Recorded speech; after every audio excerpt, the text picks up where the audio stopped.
Hello friends, welcome back to my channel. आज हम यहाँ पर बात करेंगे प्रिंसिपल ऑफ मैनेजमेंट के टॉपिक से। हमने एक न्यू टॉपिक लिया है जो कि उसका सब टॉपिक है nature, scope and principles of management. Start करते हैं। वीडियो आपको पसंद आती है तो वीडियो को लाइक कीजिए, फ्रेंड्स के साथ शेयर कीजिए, और अगर आप चैनल पर नए हैं तो प्लीज़ चैनल को सब्सक्राइब करना मत भूलना। साथ ही साथ बेल आइकन पर जरूर क्लिक कीजिएगा ताकि आने वाले वीडियो का नोटिफिकेशन आप तक पहुँच जाए। तो स्टार्ट करते हैं और देखते हैं कौन कौन से क्वेश्चन हैं जो आपके एग्जाम में प्रीवियस पेपर में पूछे गए थे। फर्स्ट है, who coined the word POSDCORB to indicate the functions of management. आपने सुना होगा फंक्शंस ऑफ मैनेजमेंट में पोस्ट कॉर्प वर्ड को। तो ये किसने दिया था? हेनरी फ्यूल ने, लूथर गुलिक ने, अर्नेस्ट डेल ने, या फिर F.W. टेलर ने?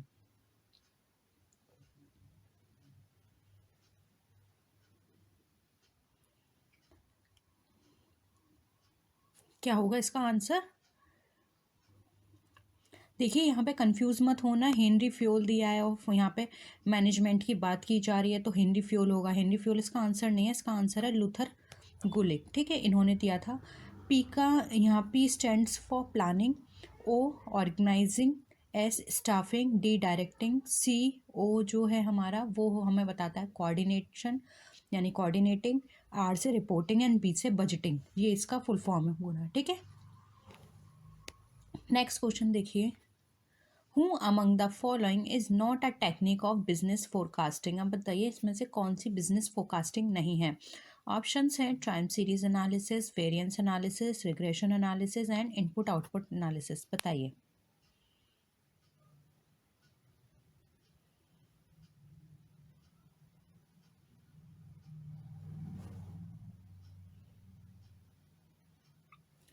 क्या होगा? देखिए, सबसे पहले ये जानिए कि बिजनेस फोरकास्टिंग होती क्या है। देखिए, बिजनेस फोरकास्टिंग एक ऐसा एक्ट है जिसके अंदर फ्यूचर इकोनॉमिक कंडीशंस को प्रेडिक्ट किया जाता है on the basis of past and present information. साथ ही साथ यहाँ पर कुछ इन्फ्रेंसेस भी ड्रॉ किए जाते हैं फ्यूचर बिजनेस कंडीशन को लेकर। बिजनेस फोरकास्टिंग एक बहुत ही इंपॉर्टेंट आस्पेक्ट होता है प्लानिंग के पॉइंट ऑफ व्यू से। और इससे क्या होता है, हम फ्यूचर में जितनी भी होने वाली अनसर्टेनिटीज़ हैं उनको हम रिड्यूस करते हैं। तो अगर हम बात करें टेक्निक की तो बिजनेस फोरकास्टिंग में टाइम सीरीज एनालिसिस की बात की गई है, रिग्रेशन एनालिसिस की बात की गई है, और हमारे इनपुट आउटपुट एनालिसिस की बात की गई है। इसके अलावा और भी हैं जैसे कि business barometer method, trend extrapolation method, method of regression analysis, ये सारी हैं।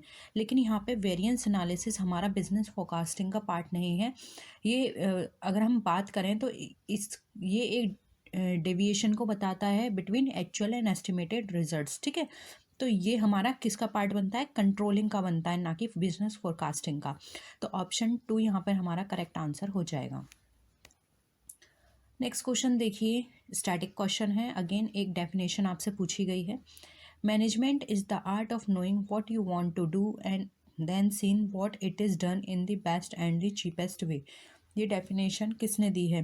F.W. Taylor, Henri fuel, E.F.L. Bench, या फिर ओलिवर शेल्डन? बताइए।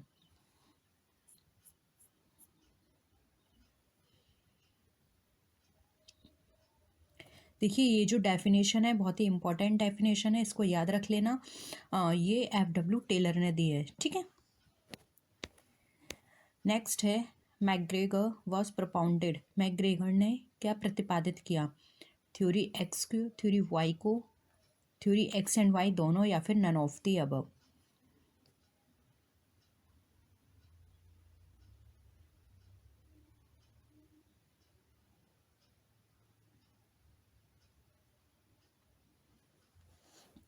देखिए, यहाँ पर मैकग्रेगर की बात की जा रही है तो यहाँ पर मैकग्रेगर ने दो थ्योरीज दी थी, theory X and Y. Theory X lethargic person जो होते हैं, डिमोटिवेटेड पर्सन जो होते हैं उनको डिनोट करता है, और वाई पर्सन जो होते हैं वो डिनोट करते हैं सेल्फ मोटिवेटेड पर्सन को। ये बहुत एंथुजियाज्म होता है इनके अंदर, और ये सेल्फ मोटिवेटेड हैं, ये खुद से काम करना पसंद करते हैं। ठीक है, ये इनको एक डायरेक्शन की ज़रूरत नहीं होती, जबकि एक्स को हमेशा एक डायरेक्शन की ज़रूरत होती है कि कोई इन्हें गाइड करे, या फिर इनको बिना काम किए ही इनको अर्निंग हो। इस तरह के होते हैं हमारे एक्स पर्सन। तो ये दो थ्योरी दी थी हमारी मैक्सवेगर ने। आंसर 3 है यहाँ का। नेक्स्ट देखिए, हॉथरॉन एक्सपेरिमेंट्स वॉज कंडक्टेड बाय, अब एक एक्सपेरिमेंट कंडक्ट हुआ था जिसको नाम दिया गया था हॉथरॉन एक्सपेरिमेंट। ये किसने दिया था? George Elton Mayo. बहुत ही इंपॉर्टेंट क्वेश्चन है, ये सारे प्रीवियस पेपर के हैं, तो एक भी क्वेश्चन मिस मत करना। और इन सबको अगर आपको नहीं याद है तो अपने नोटबुक में नोट करके इनको याद करिए, क्योंकि इंपॉर्टेंट है सारे। सेकंड है जॉर्ज एलिजाबेथ मायो, जॉर्ज एजन मायो, जॉर्ज मायो। बताइए हॉथरॉन एक्सपेरिमेंट किसने दिया था?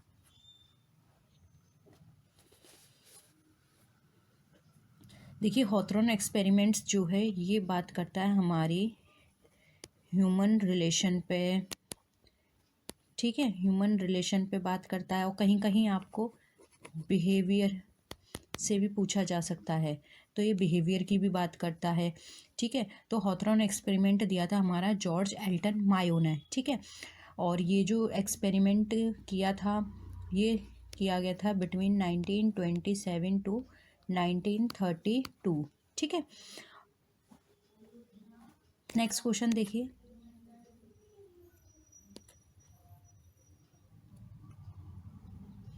What does management by exceptions typically talk about? अब मैनेजमेंट बाय एक्सेप्शंस जो हैं टिपिकली क्या बताते हैं?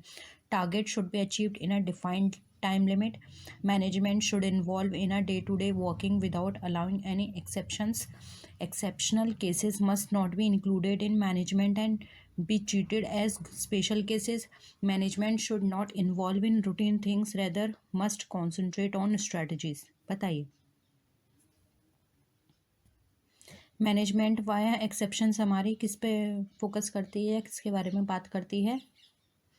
देखिए मैनेजमेंट बाय एक्सेप्शंस मैंने आपको बताया था, ये क्या होते हैं, ये इसलिए इस कॉन्सेप्ट को लाया गया ताकि जो हमारी हाई अथॉरिटी है या मैनेजर्स हैं वो सभी चीज़ों पर ध्यान न देके सिर्फ स्पेशल चीज़ों पर वर्क करें। ठीक है, तो यहाँ पे ऑप्शन 4 हमारा राइट आंसर हो जाएगा। Management should not involve in routine things, rather must concentrate on strategies और मेन वर्क। ठीक है, तो यहाँ पर राइट आंसर हो जाएगा हमारा ऑप्शन नंबर 4। नेक्स्ट क्वेश्चन देखिए, who propounded the concept of management by objective? F W Taylor, Alfred Marshall, David Ricardo या फिर पीटर एफ ड्रकर?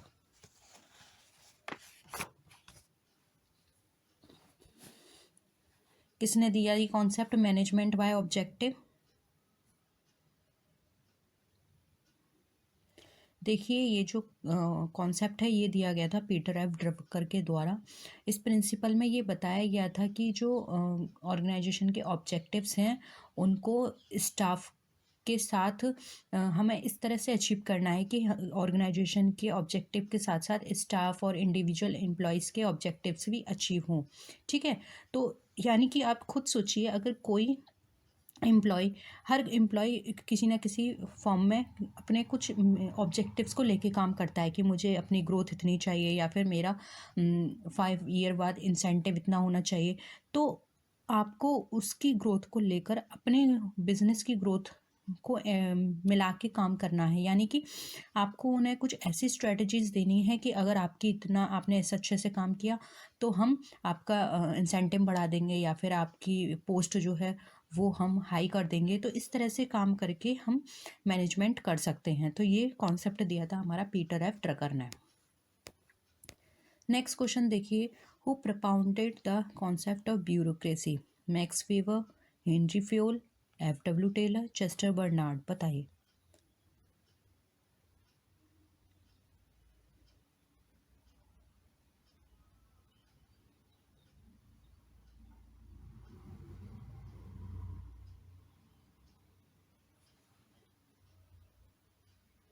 क्या होगा आंसर? देखिए ये जो ब्यूरोक्रेसी की थ्योरी है ये दी थी हमारी मैक्स वेबर ने। ऑप्शन 1 यहाँ पे हमारा करेक्ट है। इस थ्योरी के अंदर ये बताया गया है कि ऑर्गेनाइजेशन के अंदर सिस्टमेटिक ऑर्गेनाइजेशन होगा, यानी कि एक सिस्टमेटिक चीज़ें होंगी, सारी सिस्टम के अकॉर्डिंग चलेंगे। क्योंकि अगर सिस्टमेटिक कोई भी काम होगा तो वहाँ पे किसी भी तरह की कंफ्यूजन नहीं होगी और ना ही कोई भी ऐसा काम होगा जो एक दूसरे पे डाला जाएगा कि ये इसके द्वारा होना था या उसके द्वारा होना था। यहाँ पर अगर सिस्टम से सारा काम चलेंगे तो सबको अपनी अपनी ड्यूटीज़ पता होंगे, सब अपने अकॉर्डिंग ड्यूटीज़ करेंगे, तो वहाँ पे इफेक्टिवनेस निकल कर आएगी। ठीक है, तो ऑप्शन 1 यहाँ पे हमारा राइट आंसर है। नेक्स्ट देखिए, MBO is a technique to, MBO क्या टेक्निक है? Split the organisational goals into goals of individuals, delegate the authority, define the span of control, या फिर lay down the objects of the organisation. बताइए।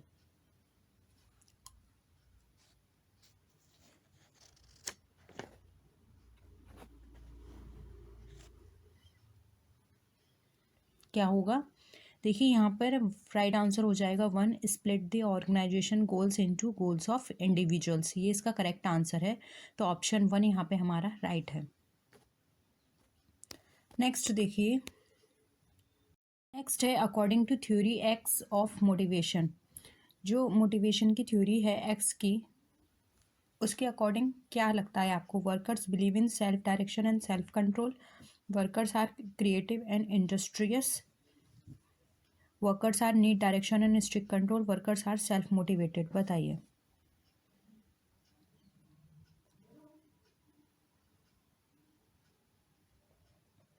क्या होगा? देखिए ये ऑप्शन 1, 2 एंड 4, ये तीनों एक ही बात कहते हैं, जबकि हम बात करें 3 की तो ये बिल्कुल अलग है, और ये बिल्कुल हमें बताता है थ्योरी एक्स के बारे में। थ्योरी एक्स के लोग जो होते हैं वो थोड़े आलसी होते हैं, इनको एक मोटिवेशन की ज़रूरत होती है, ये चाहते हैं कि कोई हमें काम बताए तब हम वो काम करें, हमें डायरेक्शन बताई जाए। तो इनके ऊपर एक कंट्रोल की ज़रूरत होती है, एक स्ट्रिक्ट कंट्रोल की, क्योंकि ये लोग इतने आलसी होते हैं, ये चाहते हैं कि कोई हमसे कहेगा तभी हम काम करेंगे, जबकि थ्योरी वाई वाले जो लोग होते हैं वो बिल्कुल इसके अपोजिट होते हैं। तो यहाँ पे ऑप्शन 3 हमारा राइट आंसर हो जाएगा। ठीक है, नेक्स्ट क्वेश्चन देखिए, the principles of management are significant because of optimum utilisation of resources, increase in efficiency, initiative, adaption to changing technology. बताइए। मैनेजमेंट के जो प्रिंसिपल्स हैं वो सिग्निफिकेंट क्यों हैं?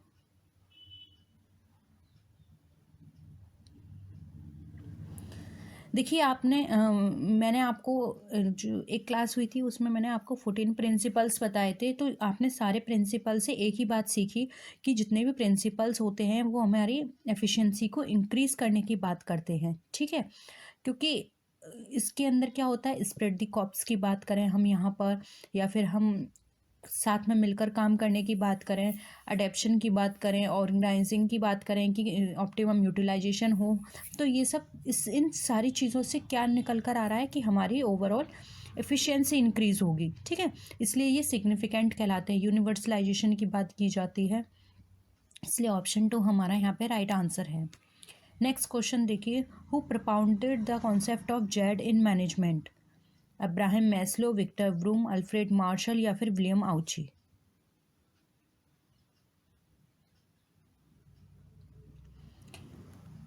बताइए।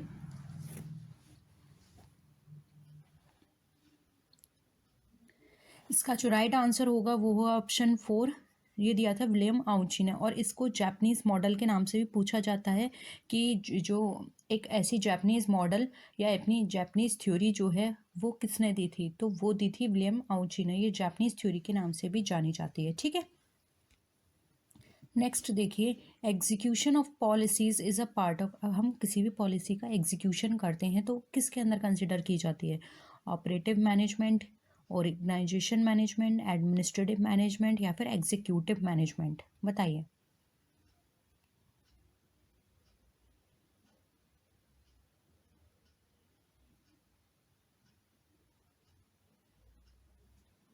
क्या होगा?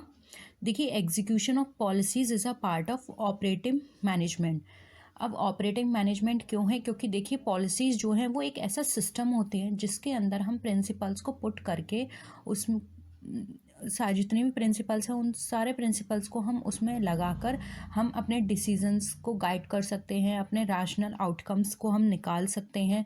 साथ ही साथ जो भी हमारी पॉलिसीज़ बनेंगी वो इस तरह से एक्सप्रेस की जाती हैं जिससे उनकी मदद से हम उनको इम्प्लीमेंट करके जो भी हमने अपने ऑब्जेक्टिव्स बनाए हैं उनको हम ईज़िली अचीव कर पाएँ। ठीक है। तो पॉलिसीज़ हमारी यूजली अडॉप्ट की जाती हैं गवर्नेंस पॉलिसी के द्वारा, ठीक है। तो हम ये बोल सकते हैं कि ये एक नॉर्मल एक्टिविटी है, क्योंकि देखिए कंपनी के अंदर हमेशा कोई ना कोई न्यू पॉलिसी आती रहती है। अब उन न्यू पॉलिसीज़ जो भी हम डिसीज़न लेंगे या पॉलिसीज़ बनाएँगे उनको हम एग्ज़ीक्यूशन करेंगे।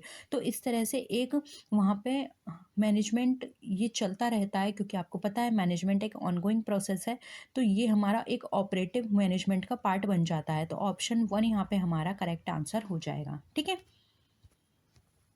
नेक्स्ट देखिए, under management reporting system control reports and information reports are a part of. अब ये दो रिपोर्ट हैं इसमें, एक होती है management reporting system control and information reports. तो इसको ऐसे कर लीजिए, कॉमा यहाँ सिस्टम के साथ कॉमा लगा लीजिए, ठीक है। अंडर मैनेजमेंट रिपोर्टिंग सिस्टम दो है हमारी, एक है कंट्रोल रिपोर्ट, एक है इंफॉर्मेशन रिपोर्ट। ये किसका पार्ट है, फाइनेंशियल रिपोर्ट का, ऑपरेटिंग रिपोर्ट का, बोथ का, या फिर नन ऑफ दीज, बताइए।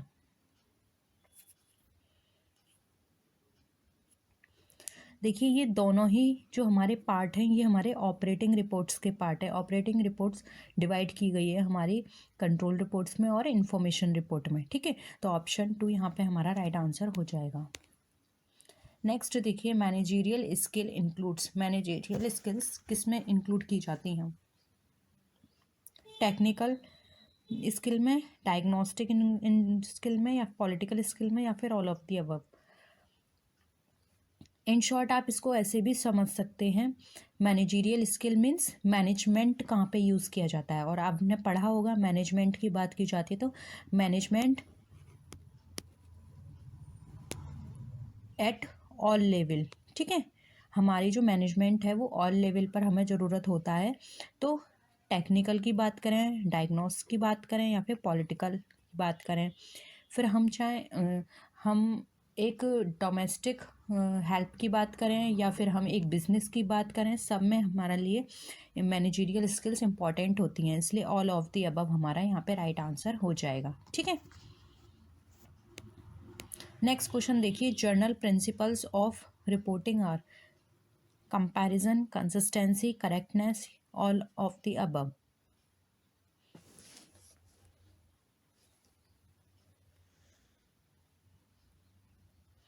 देखिए जब भी हम रिपोर्ट प्रिपेयर करते हैं तो हम क्या सोच के उसको प्रिपेयर करते हैं, ठीक है। सबसे पहले हम कंपैरिजन देखते हैं, ये बिल्कुल सही है।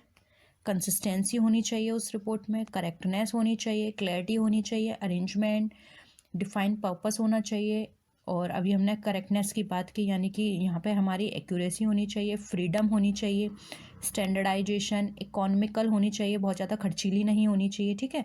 प्रेजेंटेशन उसका इस तरह का होना चाहिए कि हर किसी को भी समझ में आ जाए, फॉलोअप होनी चाहिए, ठीक है। तो ये सारे उसमें फीचर्स होने चाहिए। इसलिए हम कह सकते हैं कि ऑल ऑफ द अबव हमारा राइट आंसर हो जाएगा। नेक्स्ट क्वेश्चन देखिए, internal management reports are useful for. अब जो इंटरनल मैनेजमेंट रिपोर्ट्स, या फिर आप ऐसे भी बोल सकते हैं जो कंपनी के अंदर जो रिपोर्ट्स प्रिपेयर की जाती हैं वो किसके लिए ज़रूरी होती हैं, टॉप लेवल मैनेजर्स के लिए, फंक्शनल मैनेजर, ऑपरेटिंग मैनेजर्स, या फिर ऑल ऑफ द अबव।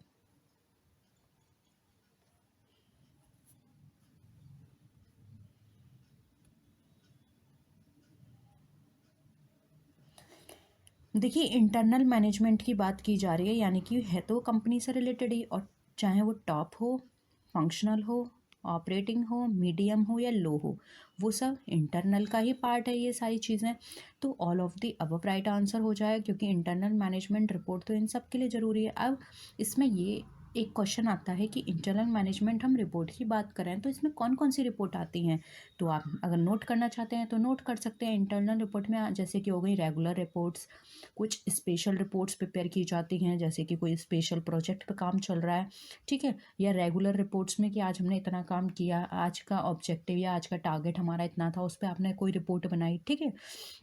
या फिर कोई इंटरनल रिपोर्ट आपने प्रिपेयर की। इंटरनल रिपोर्ट से मतलब आप ये है कि आपको कोई प्रोजेक्ट दिया गया था, उस प्रोजेक्ट को किस तरह से करना है उसके लिए आपने एक रिपोर्ट बनाई।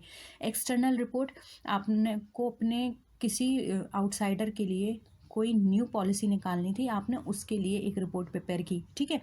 तो ये सारी चीज़ें हमारी इसके अंदर कंसिडर की जाती हैं, इसलिए यहाँ पे ऑप्शन 4 हमारा राइट आंसर हो जाएगा।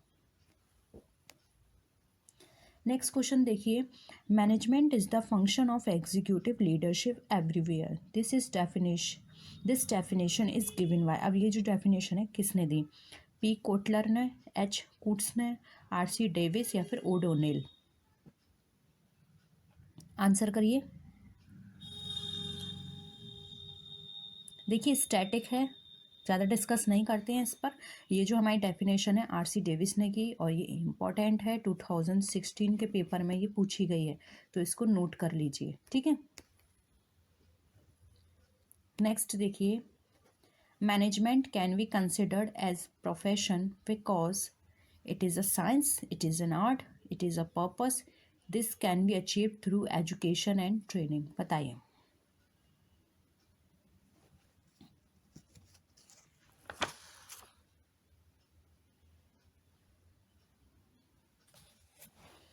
क्या होगा? देखिए अगर हम प्रेजेंट टाइम की बात करें तो मैनेजमेंट को एक प्रोफेशन के रूप में एक्सेप्ट किया गया है, ठीक है, कि मैनेजमेंट एक ऐसा प्रोफेशन है जो कि सबको इस प्रोफेशन में एक्सपर्ट होना चाहिए, और साथ ही साथ एक गुड प्रोफेशनल के लिए, फिर वो किसी भी फील्ड का हो, ये इम्पोर्टेंट हो जाता है कि उसको अपनी फील्ड की स्पेशल नॉलेज होनी चाहिए through education and training. Like एक डॉक्टर है, एक लॉयर है, उसको स्पेशल नॉलेज की ज़रूरत होती है। इन प्रेजेंट टाइम में मैनेजमेंट एक ऐसा प्रोफेशन हो गया है जिसमें एक परफेक्ट ट्रेनिंग की ज़रूरत होती है, क्योंकि वो अगर किसी भी फील्ड में काम कर रहा है तो वहाँ पे अगर वो एक्सपर्ट नहीं है तो वो उस फील्ड में अच्छा काम नहीं कर पाएगा, ठीक है। तो हम ये कह सकते हैं कि this can be achieve through education and training. Option 4 यहाँ पे हमारा राइट आंसर है। नेक्स्ट क्वेश्चन पर आइए, मैनेजमेंट क्या है? तो इस तरह से भी क्वेश्चंस बहुत पूछे जाते हैं। क्या साइंस है केवल, आर्ट है केवल, डीलिंग है केवल, या फिर साइंस एंड आर्ट बोथ? ये भी आपको इसका आंसर पता होगा। मैनेजमेंट जो है वो हमारा साइंस और आर्ट दोनों है, क्योंकि देखिए हम मैनेजमेंट को साइंस इसलिए बोलते हैं क्योंकि ये कुछ रूल्स हैं उनको फॉलो करता है कॉज एंड इफेक्ट के बेसिस पर।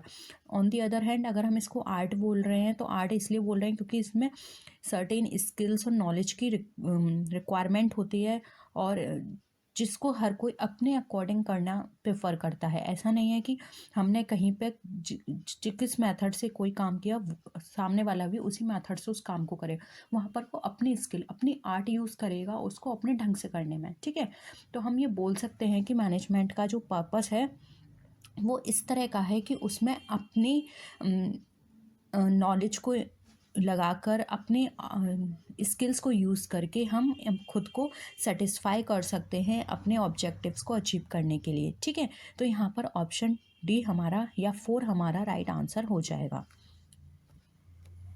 नेक्स्ट क्वेश्चन देखिए, the name of specific process of establishing effective cooperation in business is management, business management, organisational management, none of the above.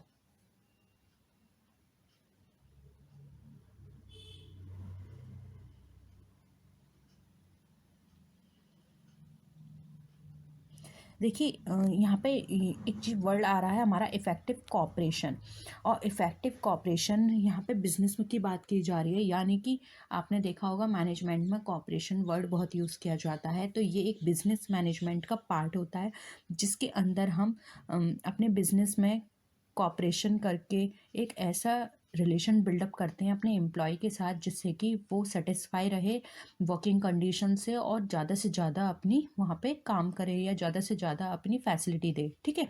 तो यहाँ पर ऑप्शन 2 हमारा राइट आंसर हो जाएगा। नेक्स्ट क्वेश्चन देखिए, the principle of self coordination explained by, self coordination का जो principle है वो किसने एक्सप्लेन किया था? By Brown, by Newman, by Plowman या फिर बाय पीटरसन?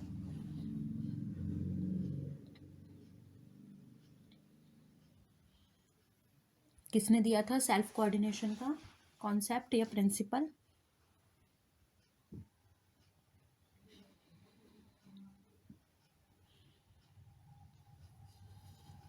ये दिया था ब्राउन ने। ठीक है, ऑप्शन 1 यहाँ पे हमारा करेक्ट आंसर है।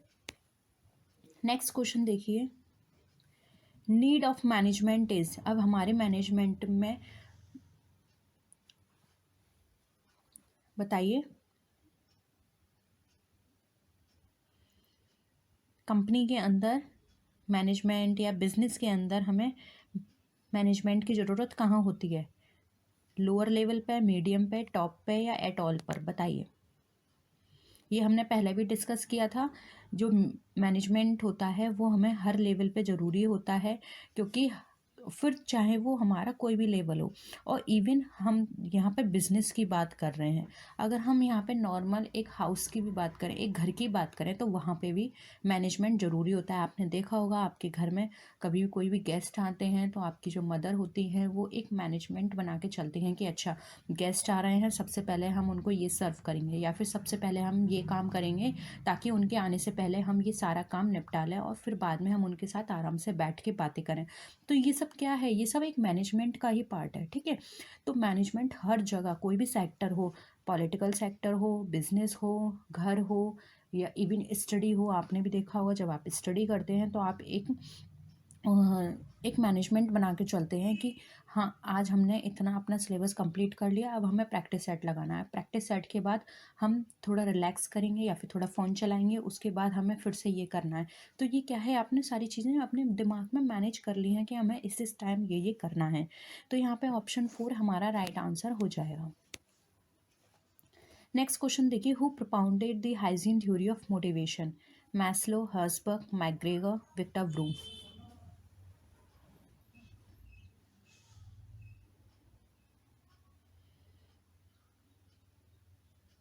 क्या होगा आंसर?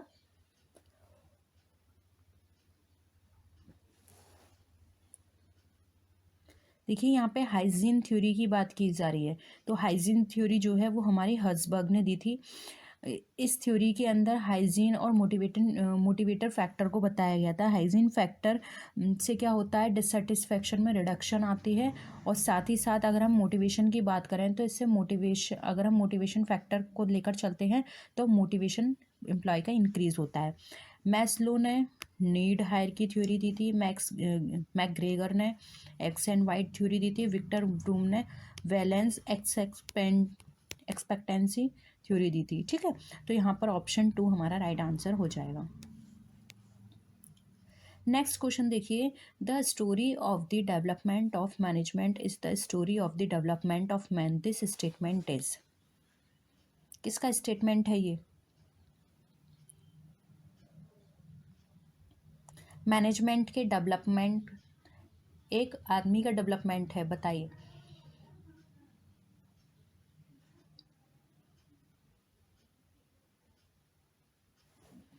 देखिए यहाँ पे प्रोग्रेसिव एक्टिविटीज़ की बात की गई है मैनेजमेंट के और ह्यूमन डेवलपमेंट की। ये जो थ्योरी है ये किसने दी थी? ये दी थी हमारी C.N. ग्रेगर ने। ऑप्शन 1 हमारा यहाँ पे राइट आंसर है। ठीक है, principle of span of control states that control should be for a limited purpose, for a limited time, for a subordinate, for a limited number of subordinate. बताइए क्या right answer होगा आपका?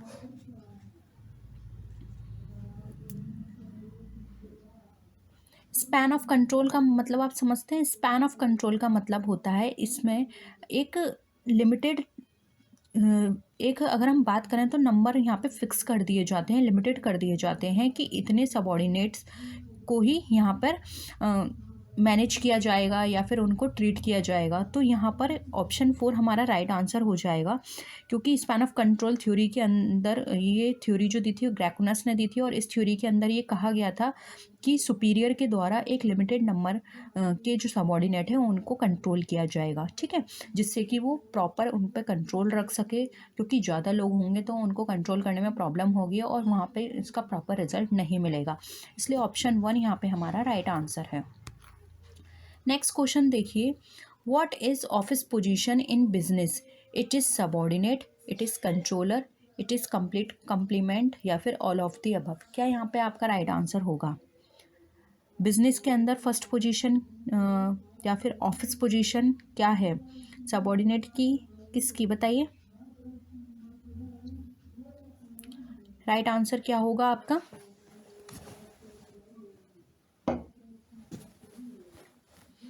Answer करिए। देखिए यहाँ पे ऑफिस पोजीशन की बात करें बिजनेस के अंदर, तो वो किसी भी फॉर्म में हो सकती है, सबॉर्डिनेट की, एक कंट्रोलर की, कॉम्प्लीमेंट्री की, किसी की भी हो सकती है। तो यहाँ पर option all of the above हमारा राइट आंसर हो जाएगा। ठीक है, नेक्स्ट क्वेश्चन देखिए। According to the contingent ideology of management, management क्या है? प्रैक्टिस ओरिएंटेशन है, प्रिंसिपल ओरिएंटेशन है, रिजल्ट ओरिएंटेशन है, या फिर प्रॉफिट एंड लॉस ओरिएंटेशन है? क्या होगा इसका आंसर?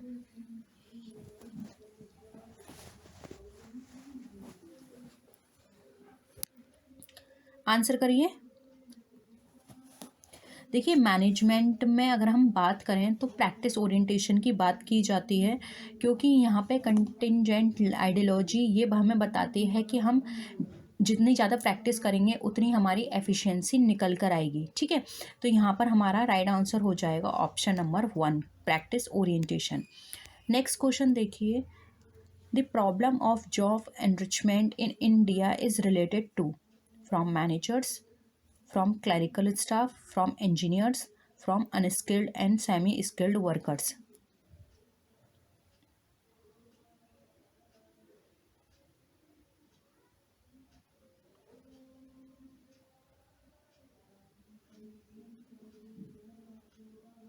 देखिए यहाँ पर अगर हम बात करें जॉब एनरिचमेंट की, तो ये जो कॉन्सेप्ट है ये हमारा किसने दिया था?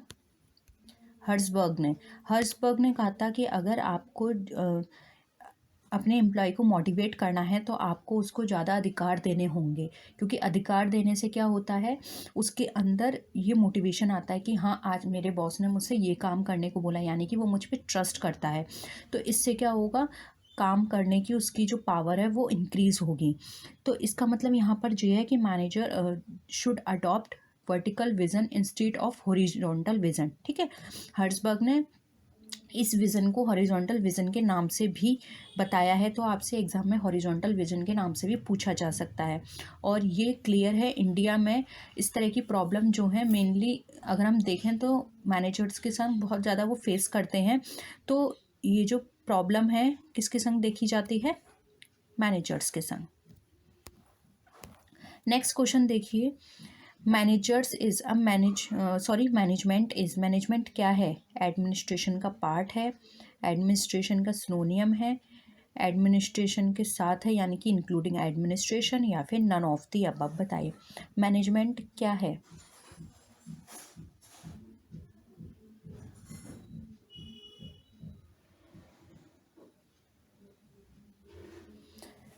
क्या आंसर होगा? देखिए मैनेजमेंट के रेफरेंस में बात करें तो सभी स्कॉलर यहाँ पे सेम नहीं है। कुछ ने मैनेजमेंट को अगर हम बात करें तो सिर्फ मैनेजमेंट की मीनिंग और डेफिनेशन तक ही बात बताई है, जबकि कुछ ने बताया है कि मैनेजमेंट जो है एडमिनिस्ट्रेशन तक है, जबकि कुछ बोलते हैं एडमिनिस्ट्रेशन जो है हमारा मैनेजमेंट में इंक्लूड है। तो अगर हम यहाँ पर बात करें मैनेजमेंट की as a after function administration, तो यहाँ पर मैनेजमेंट जो है वो एडमिनिस्ट्रेशन के संग इंक्लूड है, इसलिए यहाँ पर ऑप्शन 3 राइट आंसर हो जाएगा। ठीक है, लेकिन हम ये नहीं कह सकते कि जो एडमिनिस्ट्रेशन है वो मैनेजमेंट के साथ सिनोनियम में है या फिर एडमिनिस्ट्रेशन का पार्ट है मैनेजमेंट, इसलिए हम बोल सकते हैं कि मैनेजमेंट हमारा इंक्लूड है एडमिनिस्ट्रेशन के साथ, इसलिए ऑप्शन 3 यहाँ पे हमारा करेक्ट आंसर है। नेक्स्ट क्वेश्चन देखिए। The major advantage of decentralised organisation is, अब आपको बताना है डिसेंट्रलाइज्ड ऑर्गेनाइजेशन का मेजर एडवांटेज क्या है? Chief executive spread, self coordination of task, management of exception by chief manager, या फिर ऑल ऑफ द अबव?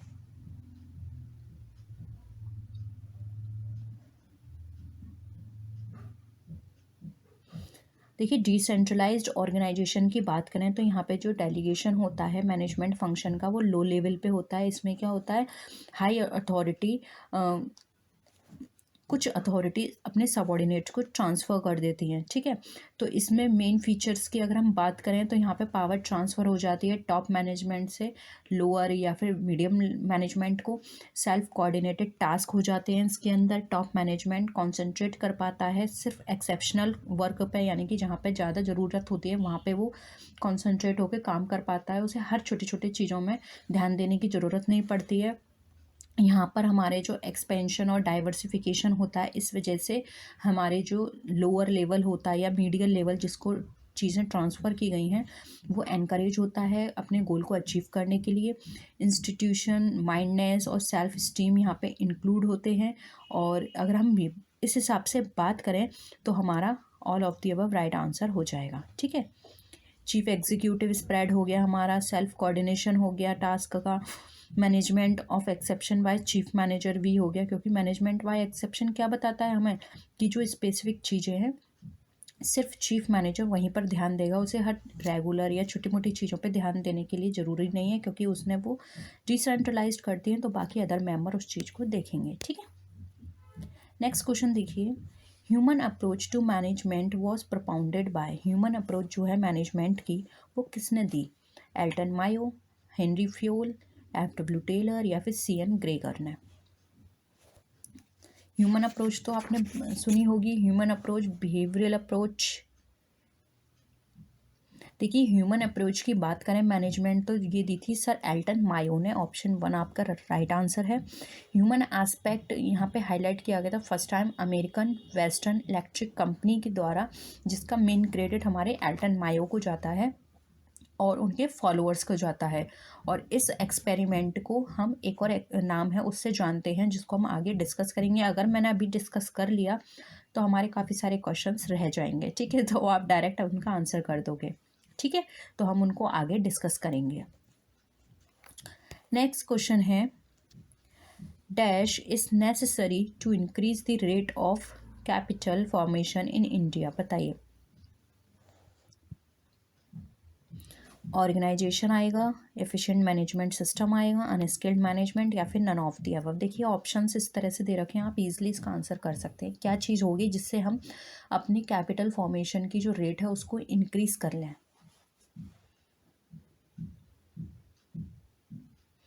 देखिए to increase the rate of capital formation there is a great need for efficient management system, ठीक है।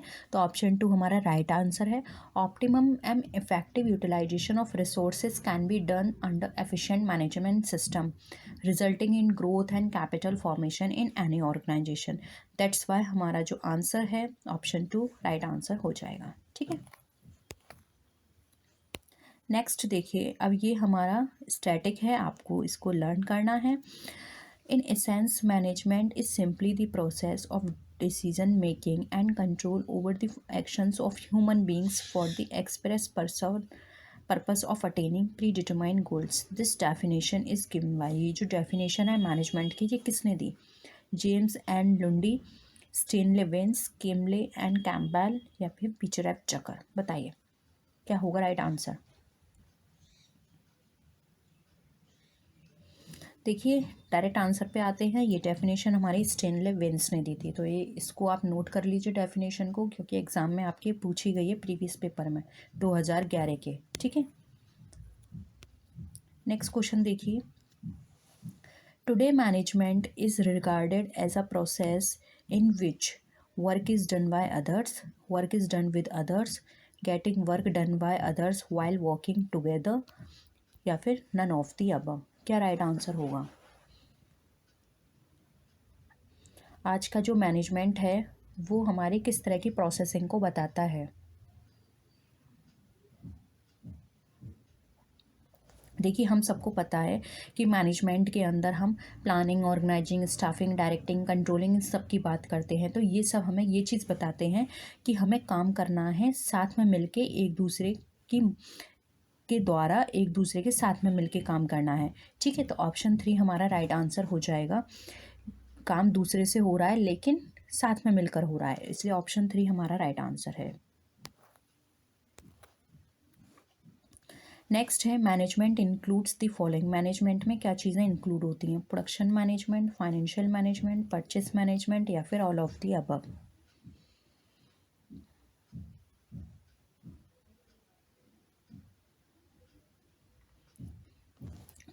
क्या होगा answer? देखिए यहाँ पे मैनेजमेंट की बात की जा रही है, तो मैनेजमेंट जब भी हम बात करते हैं तो ये एक ब्रॉड रेंज है। इसके अंदर हम प्रोडक्शन की भी बात करेंगे, फाइनेंशियल की भी बात करेंगे, परचेस की भी बात करेंगे, डिस्ट्रीब्यूशन की भी बात करेंगे, सेलिंग की भी बात करेंगे। सब चीज़ें इसके अंदर इंक्लूड की जाती हैं, तभी तो हमारा ओवरऑल मैनेजमेंट बनकर आएगा।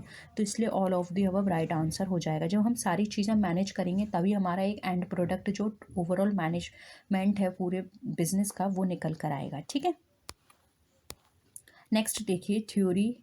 According to theory X of motivation, theory X आपने पढ़ा होगा, मोटिवेशन की दो थ्योरी की बात की जाती है, theory X and theory Y. तो यहाँ पे पूछा गया है according to theory X of motivation क्या है? Workers need direction and strict control, workers believe in self direction and self control, workers are creative and industrious, worker are self motivated. बताइए। देखिए ऑप्शंस इस तरह के हैं ना, आप इजीली आंसर कर सकते हैं।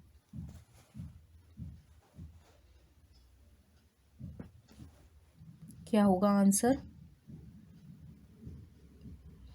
देखिए एक्स थ्योरी की बात करें तो एक्स थ्योरी हमारी एक तरह से लेज़ी पर्सन होते हैं। इसके अंदर ये चाहते हैं कि कोई ना पुश करे, ये खुद से मोटिवेट नहीं होते, ये पैसिमिस्टिक नेचर के होते हैं। ठीक है, ये एवरेज होते हैं, इनको काम करना पसंद नहीं होता। एक्स थ्योरी वाले पर्सनस को ये अवॉइड करते हैं, जितना हो सके उतना ये सोचते हैं कि हमें काम ना करना पड़े, आज का काम कल के लिए टालते हैं। ये प्रेफर करते हैं कि कोई ना डायरेक्ट करे, ये रेस्पॉन्सिबिलिटी लेना अवॉइड करते हैं। साथ ही साथ सिक्योरिटी जो होती हैं, ये सिक्योरिटी चाहते हैं कि हमें काम भी ना करना पड़े लेकिन हमें सैलरी मिलती रहे, हमारी जॉब परमानेंट रहे। तो इस तरह के पर्सन होते हैं, इसलिए ऑप्शन वन राइट आंसर हो जाएगा।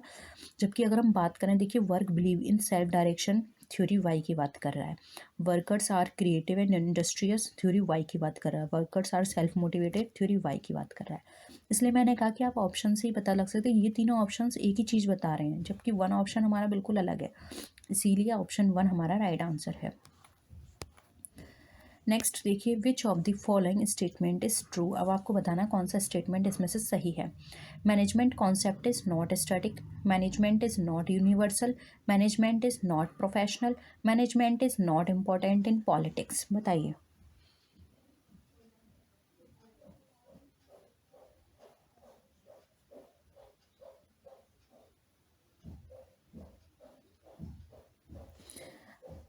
बताइए।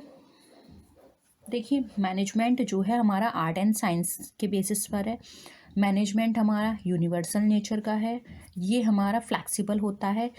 ठीक है, तो यहाँ पर बात की जा रही है नॉट अ प्रोफेशनल, प्रोफेशनल तो होता है, तो ये स्टेटमेंट हमारा गलत हो गया। Management is not important in politics, जबकि ये गलत है, मैनेजमेंट इज़ इम्पॉर्टेंट एवरीवेयर। ठीक है, मैनेजमेंट इज़ नॉट यूनिवर्सल, ये भी गलत है, मैनेजमेंट जो है वो यूनिवर्सल है। जबकि यहाँ पे ये वाला हमारा स्टेटमेंट सही है, मैनेजमेंट कॉन्सेप्ट जो है स्टैटिक नहीं है। स्टैटिक नहीं है, ये कैसा होता है हमारा, फ्लेक्सिबल होता है, क्योंकि मैनेजमेंट क्या होता है, ये अकॉर्डिंग टू सिचुएशन, और ये company to company, business to business और सिचुएशन टू सिचुएशन वेरी करता है। ठीक है, तो ऑप्शन यहाँ पे हमारा वन राइट आंसर हो जाएगा। नेक्स्ट देखिए, who propounded the need hierarchy theory of motivation. बहुत ही इंपॉर्टेंट थ्योरी है और ये एग्जाम में बहुत पूछी जाती है, आपने पढ़ा होगा नीड हायरार्की थ्योरी, और इसको जिस पर्सन ने दिया है उसके नाम से भी ये थ्योरी फेमस है। अब मैंने आपको इतना क्लू दे दिया, टेलर, फेयोल, मैस्लो या फिर पीटर ड्रकर। बताइए क्या होगा। देखिए नीड हायरार्की थ्योरी को हम मैस्लो नीड हायरार्की थ्योरी भी बोलते हैं और Maslow hierarchy theory of needs भी बोलते हैं। इस थ्योरी के अंदर एक हायरार्की बना दी गई है अकॉर्डिंग टू नीड, और उसके अकॉर्डिंग यहाँ पे सारी चीज़ें करते हैं। जैसे सबसे पहले आती है हमारी फिजियोलॉजिकल नीड्स, फिर आती है हमारी सेफ्टी नीड्स, उसके बाद आती है हमारी लव एंड बिलोंगिंगनेस नीड, या फिर हमारी हम बोल सकते हैं सिक्योरिटी, फिर आती है हमारी एस्टीम नीड, और सबसे ऊपर आती है हमारी सेल्फ एक्चुअलाइजेशन नीड्स। ठीक है, तो इस तरह से हमारी 5 स्टेज हैं, तो ऑप्शन 3 यहाँ पे हमारा करेक्ट आंसर है। नेक्स्ट क्वेश्चन देखिए, ग्रेकुनस प्रोपाउंडेड द प्रिंसिपल ऑफ, बताइए ग्रेकुनस ने कौन सा हमारा प्रिंसिपल दिया? Equilibrium, delegation, span of control, journal management. मैंने फर्स्ट क्वेश्चन डिस्कस किया था, उसमें ही ये चीज़ आई थी, बताइए।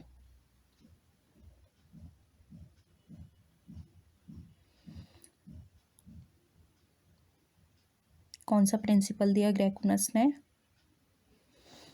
देखिए यहाँ पर राइट आंसर हो जाएगा option number 3, span of control की बात की थी ग्रेकुनस ने, क्योंकि यहाँ पे उसको जहाँ जहाँ लगेगा कि उसका अटेंशन होना चाहिए वो वहीं अपना कंट्रोल करता है, वो सारी चीज़ों पे कंट्रोल करके जो मेन चीज़ें हैं वहाँ से आउट ऑफ फोकस नहीं जाना चाहता, इसलिए यहाँ पर स्पैन ऑफ कंट्रोल की बात की गई है, जिसमें जो इंपॉर्टेंट एस्पेक्ट होंगे वहीं पे मेन फोकस किया जा सके। ठीक है। Victor Vroom was the propounder of, अब बताइए विक्टर ब्रूम ने किसके प्रोपाउंडर थे? नीड हायरार्की थ्योरी, अभी हमने डिस्कस की तो ये ऑप्शन तो कट गया। सेकंड है वैलेंस एक्सपेक्टेंसी, जेट थ्योरी या फिर पाथ गोल थ्योरी, बताइए।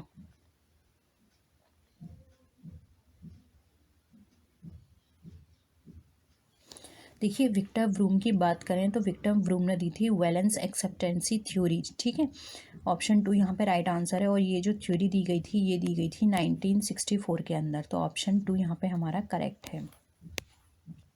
नेक्स्ट है which of the following theories of motivation is based on Japanese philosophy of management? Theory X, theory Y, theory Z and need hierarchy theory, बताइए।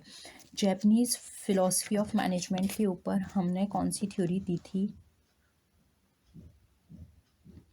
Author ने कौन सी theory दी थी आपको वो बताना है। ठीक है, बहुत ही फेमस थ्योरी है, और अगर आप उसको नाम पता है कि किसने दी थी तो वो भी आप बता सकते हैं।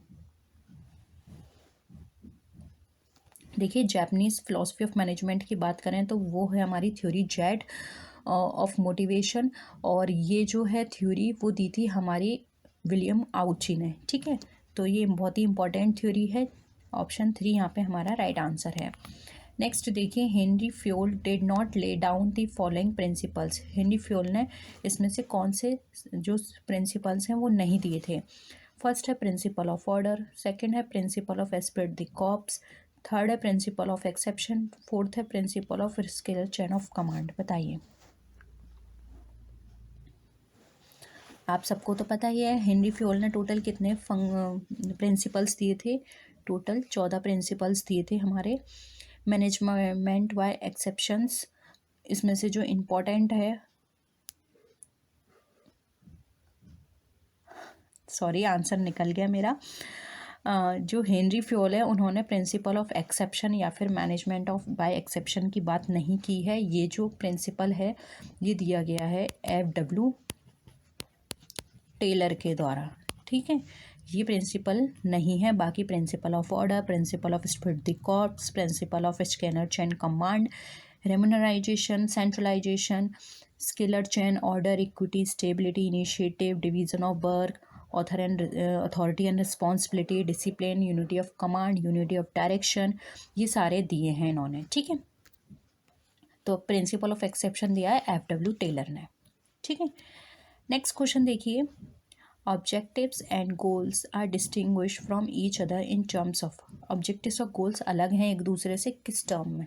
Level of management, quantifiability, span of management या फिर नन ऑफ द अबव, बताइए।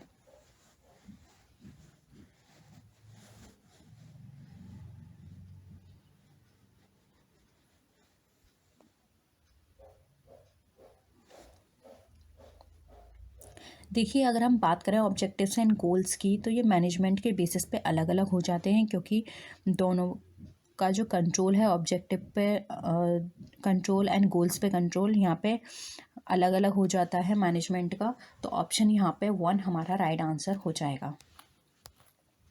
नेक्स्ट देखिए पहले हमने बात की थी, अभी हम थोड़ा इसको डिस्कस कर लें फिर मैं आपको रिकॉल करूँगी। मैंने पहले आपको बताया था Hawthorne experiments led to behavioural theory, scientific management theory, administrative management theory या फिर सिस्टम थ्योरी, बताइए। जो हॉथरॉन एक्सपेरिमेंट है हमारा किससे रिलेटेड है?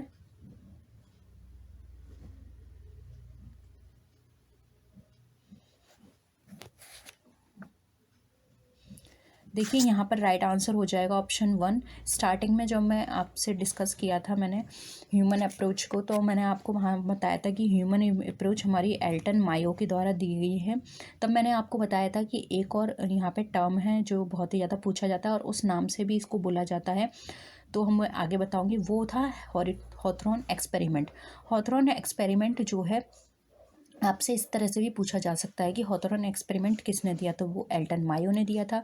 या फिर आपसे ये भी पूछा जा सकता है कि जो हॉथरॉन एक्सपेरिमेंट है वो किसके बारे में बात करता है, तो ह्यूमन रिलेशन, ह्यूमन बिहेवियर के ऊपर ये बात करता है। ह्यूमन एस्पेक्ट इसमें हाईलाइट किए गए थे। तो यहाँ पर ऑप्शन 1 हमारा राइट आंसर हो जाएगा। ठीक है, नेक्स्ट आइए। MBO stands for management by officers, management by occasion, management by opportunities या फिर मैनेजमेंट बाय ऑब्जेक्टिव्स। बताइए क्या होगा आंसर।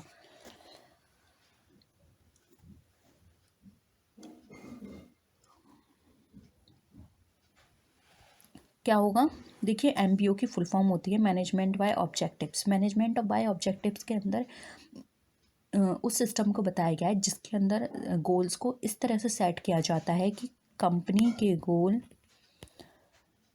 और इंडिविजुअल यहाँ पर बात की जा रही है एम्प्लॉय की, इंडिविजुअल के गोल को एक दूसरे से मिला दिया जाए, मर्ज कर दिया जाए इस बेसिस पर कि इंडिविजुअल अपने गोल के, क्योंकि आपको पता है हर कंपनी, हाँ, एम्प्लॉय सबसे पहले ये चाहता है कि मेरे जो गोल हैं, मैं अपने आप को 5 साल में वहाँ देखना चाहता हूँ या फिर मैं अपनी इनकम इतनी अर्न करना चाहता हूँ, तो इंडिविजुअल के गोल से कंपनी के गोल को इस तरह से मर्ज कर देते हैं जिससे कि एक इंडिविजुअल अपने उन गोल के लिए काम कर रहा है तो वो कंपनी भी उस गोल के थ्रू कंपनी के गोल को अचीव कर ले। ठीक है, और ये जो कॉन्सेप्ट है ये दिया था पीटर एफ ड्रकर ने, इसलिए राइट आंसर यहाँ पर हो जाएगा ऑप्शन नंबर 4 हमारा, मैनेजमेंट बाय ऑब्जेक्टिव्स। ठीक है, नेक्स्ट क्वेश्चन देखिए, at which level of management conceptual skill is required. अब देखिए यहाँ पर बात की जा रही है कॉन्सेप्चुअल स्किल की, ये मत सोचना अरे मैनेजमेंट आ गया लगा दो ऑल द अबव, ठीक है, या एट ऑल लेवल, ऐसा नहीं है। ये देखिए यहाँ पे पूछा गया कॉन्सेप्चुअल स्किल किस लेवल पे ज़रूरी होती है, eight top level, at lower level, eight medium level या फिर ऑल ऑफ द अबव। बताइए।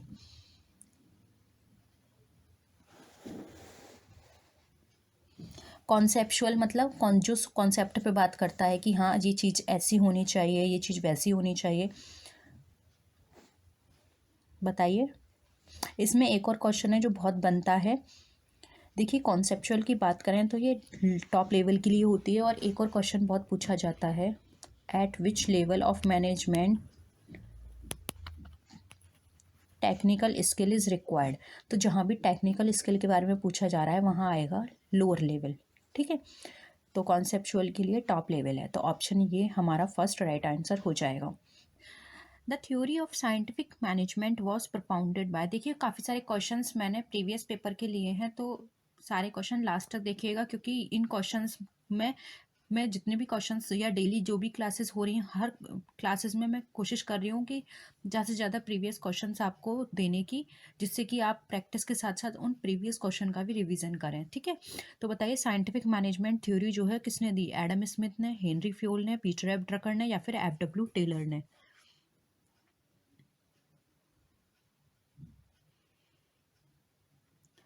क्या होगा, आप सबको मालूम है बहुत ही कॉमन क्वेश्चन है ये कॉमर्स का, हमारे साइंटिफिक मैनेजमेंट किसने दिया था, FW टेलर ने। ऑप्शन 4 यहाँ पे हमारा राइट आंसर है। FW टेलर जो हैं ये फादर ऑफ साइंटिफिक मैनेजमेंट कहे जाते हैं। अगर इनकी बात करें थोड़ी इनकी नॉलेज, एक्स्ट्रा नॉलेज की, तो देखिए ये याद रखिए ये हमारे अमेरिका से थे और ये बाय प्रोफेशन एक इंजीनियर थे, ये क्वेश्चन में पूछा जाता है एग्जाम में।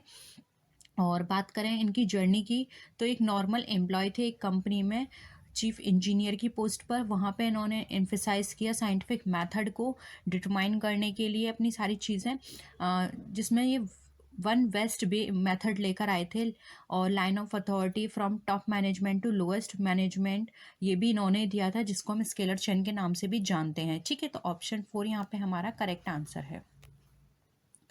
नेक्स्ट क्वेश्चन देखिए, in Taylor's functional organisation gang boss, जो टेलर का फंक्शनल ऑर्गेनाइजेशन है, अब यहाँ पे देखिए दो क्वेश्चन बन जाते हैं। एक ये कि फंक्शनल ऑर्गेनाइजेशन किसने दिया, टेलर ने दिया। गैंग बॉक्स किससे रिलेटेड है, टेलर से रिलेटेड है। तो आपको बताना है टेलर का जो फंक्शनल ऑर्गेनाइजेशन में गैंग बॉक्स था वो क्या बताता है। इंस्पेक्ट करता है क्वालिटी ऑफ वर्क को, issue orders and instructions, setup tools and machines, complies data for ascertainment of cost and production. बताइए क्या होगा आंसर।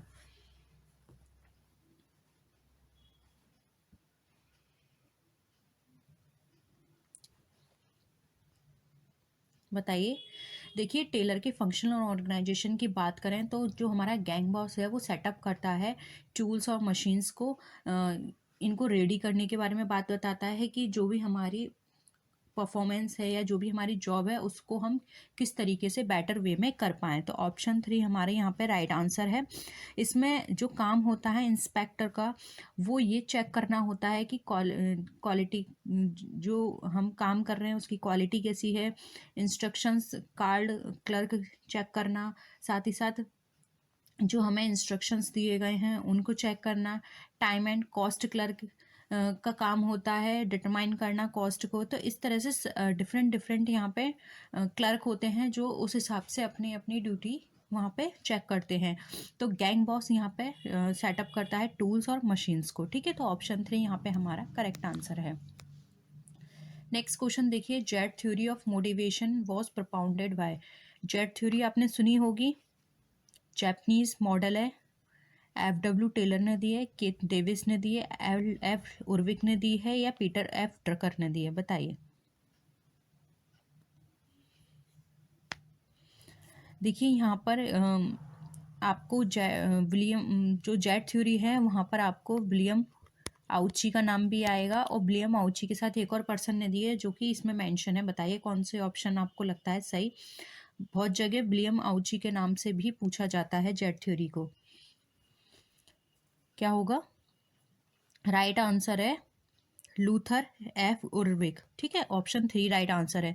जेड थ्योरी को विलियम आउची और L.F. उर्विक ने साथ में दिया था। तो यहाँ पर इन दोनों के ही नाम आपको याद होने चाहिए। इस थ्योरी के अंदर प्रिंसिपल्स पे ज़्यादा फोकस किया गया था, एम्प्लॉय के सेटिस्फेक्शन पे ज़्यादा फोकस किया गया था, क्योंकि इस थ्योरी के अकॉर्डिंग ये बताया गया था कि एक सेटिस्फाइड एम्प्लॉय ऑर्गेनाइजेशन में अपनी एफिशिएंसी को बढ़ाने के लिए अपने खुद के लिए वो ज़्यादा काम करता है। क्योंकि देखिए अगर कोई पर्सन सेटिस्फाई होगा तो उसका ज़्यादा मन लगेगा काम करने में, लेकिन अगर वो उस कंपनी के एनवायरनमेंट से उसकी वहाँ की वर्किंग कंडीशन से सेटिस्फाई नहीं है या फिर उसको जो उसके जो ऑब्जेक्टिव है वो उसको सेटिस्फाई नहीं कर रहे हैं तब तक वो बेटर परफॉर्मेंस नहीं दे पाएगा। तो ये थ्योरी हमें बताती है। तो ऑप्शन 3 हम यहाँ पे हमारा करेक्ट आंसर है। नेक्स्ट क्वेश्चन देखिए, who is known as the father of scientific management. Again repeat हुआ क्वेश्चन है, 2021 में ये पूछा गया है। तो राइट आंसर हो जाएगा F.W. टेलर। ठीक है, यही क्वेश्चंस रिपीट हो के बहुत बार पूछे जाते हैं, थोड़ा घुमा फिरा देते हैं क्वेश्चंस को, उनकी लैंग्वेज चेंज कर देते हैं। नेक्स्ट क्वेश्चन देखिए, the principle of unity of command states that. Unity of command principle आपने पढ़ा ही होगा, तो वो क्या बताता है। There should be unity in command and action, a subordinate should get command from his immediate line supervisor superior only, subordinate should take united actions, there should be unity in the direction of the superiors। बताइए।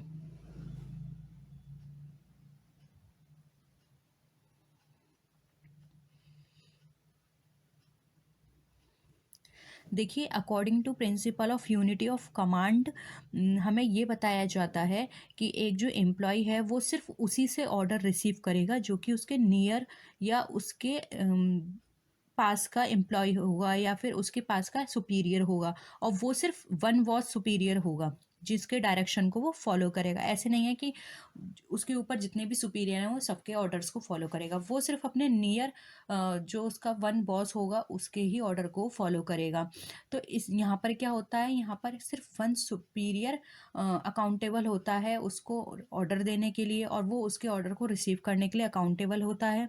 साथ ही साथ अगर किसी भी situation में more than one superior है तो वहाँ पे भी अगर हम इस वाले प्रिंसिपल को फॉलो करते हैं तो सिर्फ वो अकाउंटेबल वन सुपीरियर के लिए ही होगा। ठीक है, अब ये जो प्रिंसिपल है ये मार्केट में क्यों आया था, क्यों इस प्रिंसिपल को लाया गया, तो इस प्रिंसिपल को लाने का मेन पर्पस भी यही था कि अगर बहुत सारे सुपीरियर हैं तो वहाँ पर उस कन्फ्यूज़न को दूर करने के लिए सिर्फ एक सुपीरियर को अलॉट किया जाए, जिससे कि वो कमांड दे सके और उसकी कमांड को माने। क्योंकि आपने देखा होगा अगर एक से ज़्यादा सुपीरियर होंगे तो वहाँ पर क्या होगा, कुछ कहेंगे कि नहीं इन्होंने ये कहा है, कुछ उस दूसरे जो सुपीरियर है उसके ऑर्डर का वेट करेंगे।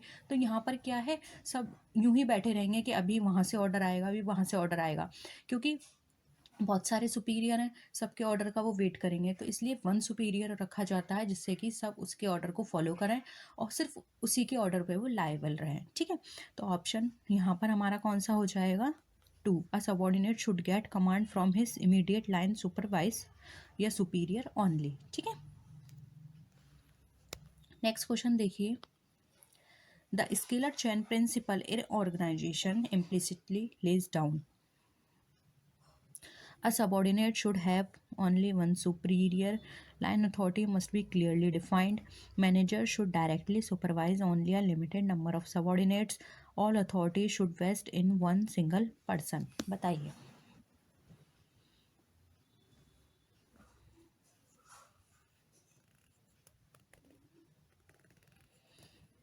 स्केलर चेन प्रिंसिपल क्या कहता है हमारा, देखिए स्केलर चेन प्रिंसिपल जो है वो हमारे हायरार्की चेन भी हमें बताता है। इसका मतलब यहाँ पर ये है कि एक अरेंजमेंट होगा कॉन्टैक्ट का between the highest officer to lowest officer, यानी कि टॉप फिर आएगा मिडिल फिर आएगा लोअर, तो एक हायरार्की चलेगी। ऐसा नहीं है कि टॉप डायरेक्ट लोअर से बात कर ले, लोअर डायरेक्ट टॉप से बात कर ले। पहले टॉप कोई भी इंस्ट्रक्शन देना है मिडिल को देगा, मिडिल वाला फिर लोअर को देगा। ठीक है, तो इस तरह से एक हायरार्की चलती है। तो और ये जो स्केलर चेन दिया था वो हेनरी फ्योल ने दिया था। तो फ्योल के अकॉर्डिंग जो ऑफिसर होते हैं, जो ऑफिस होता है वो एक स्ट्रेट लाइन में चलता है, जैसे कि टॉप टू बॉटम, और कोई भी ऑफिसर वॉयलेट नहीं करेगा इस तरह की पावर को। ठीक है, यानी वॉयलेशन नहीं होगा यहाँ पे कि टॉप डायरेक्ट लोअर के कांटेक्ट में आए या लोअर डायरेक्ट टॉप के कांटेक्ट में आए। ठीक है, तो यहाँ पर इसके अकॉर्डिंग हमारा राइट आंसर क्या हो जाएगा, line authority must be clearly defined. यहाँ पे लाइन मस्ट क्लियरली डिफाइन होती है कि किस चेन से काम किया जाएगा। ठीक है, तो ऑप्शन टू करेक्ट है। नेक्स्ट क्वेश्चन देखिए। Delegation of authority makes the size of the organisation smaller organisation, larger organisation, very big organisation. It does not affect the size of the organisation. बताइए।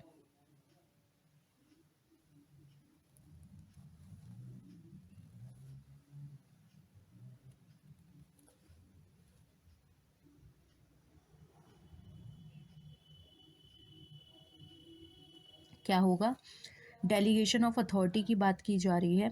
तो देखिए सबसे पहले तो डेलीगेशन को समझिए क्या होता है। डेलीगेशन एक ऐसी प्रोसेस है जिसमें कुछ राइट्स जो हैं ट्रांसफ़र कर दिए जाते हैं एक प्लेस से दूसरे प्लेस पर।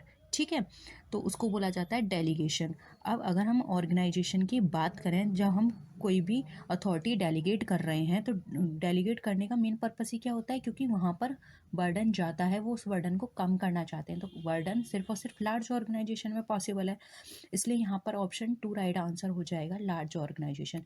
वेरी बिग की तो हम बात ही नहीं कर रहे, क्योंकि लार्ज के बाद वेरी बिग है तो वहाँ तो कंपल्सरी बनता ही बनता है। ठीक है, तो लार्ज ऑर्गेनाइजेशन यहाँ पर हम आंसर को कंसिडर करेंगे, क्योंकि काम ज़्यादा होगा तो अथॉरिटी को डेलीगेट किया जाएगा, जिससे कि काम का जो बर्डन है वो डिस्ट्रीब्यूट किया जा सके। ठीक है, तो ऑप्शन टू यहाँ पे हमारा करेक्ट आंसर है। नेक्स्ट क्वेश्चन देखिए।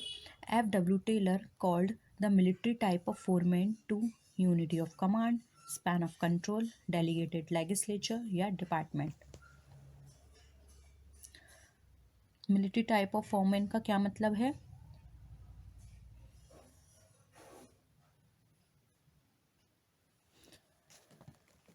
देखिए F.W. टेलर जो हैं उन्होंने मिलिट्री टाइप ऑफ फोरमैन किसके लिए कहा है, ये कहा है उन्होंने यूनिटी ऑफ कमांड के लिए। ऑप्शन वन यहाँ पे हमारा करेक्ट है।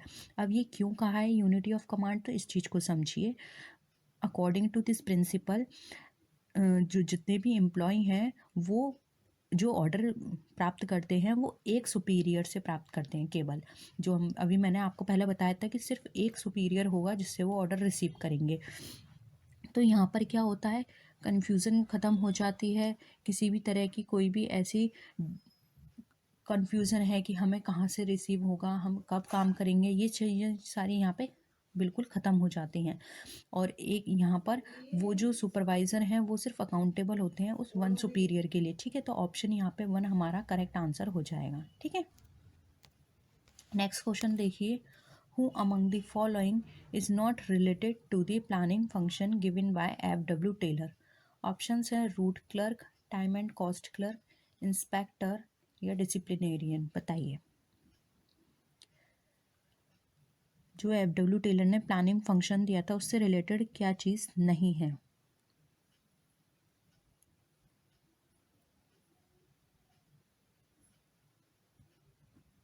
देखिए यहाँ पर राइट आंसर हो जाएगा ऑप्शन 3 इंस्पेक्टर। इंस्पेक्टर उससे रिलेटेड नहीं है, क्योंकि देखिए अगर हम यहाँ पे बात करें तो उन्होंने 4 यहाँ पर बताए थे हमें, रूट 4 पार्ट्स बताए थे फंक्शंस के, जो कि था हमारा root clerk, time and cost clerk, ठीक है, डिसिप्लिनेरियर और साथ ही साथ इंस्ट्रक्शन कार्ड। ठीक है, इसकी बात करता है, ये हमें इंस्पेक्टर की बात नहीं करता, इसलिए ऑप्शन 3 यहाँ पे हमारा राइट आंसर हो जाएगा। चौथा लिख लीजिए जो कि हमारा इंस्ट्रक्शन, इंस्ट्रक्शन कार्ड यहाँ पे राइट आंसर हो जाएगा। ठीक है, नेक्स्ट क्वेश्चन है यहाँ पर हमारा, principle of order as one, principle of order as one of the principles of management essentially speaks about. बताइए, जो फ्योल ने प्रिंसिपल ऑफ ऑर्डर प्रिंसिपल दिया था वो हमारा इसेंशली क्या बताता है, a place for everything and everything in its place, order should flow from top to bottom and responsibilities flow from bottom to top, one head one plan, and fourth है हमारा short circulating of hierarchy to bypass order. बताइए, principle of order के according आपको क्या लगता है इसका answer होगा।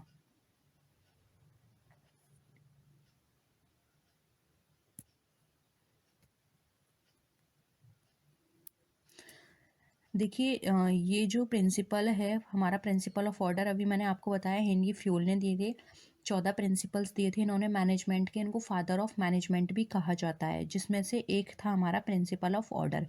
प्रिंसिपल ऑफ ऑर्डर हमें बताता है कि हमारे एक ऐसा स्थान होना चाहिए जो सबके लिए हो और सबके लिए एक स्थान हो, यानी कि everything has a fixed place and that object is in its fixed place। ठीक है, सिमिलरली जो एम्प्लॉय है वो अ, जो भी उसकी स्किल्स हैं उसके अकॉर्डिंग उसको प्लेस मिलना चाहिए और सेम प्लेस के लिए उसके अकॉर्डिंग एफिशिएंट और स्किल्ड एम्प्लॉय मिलना चाहिए। ठीक है, तो यहाँ पर ऑप्शन इसके अकॉर्डिंग हो जाएगा हमारा one, a place for everything and everything in its place. Option one यहाँ पे हमारा करेक्ट आंसर है। नेक्स्ट क्वेश्चन देखिए, Henry fuel divided the administrative activities into 2 groups, 4 groups, 6 groups या फिर 8 ग्रुप्स। क्या होगा आंसर।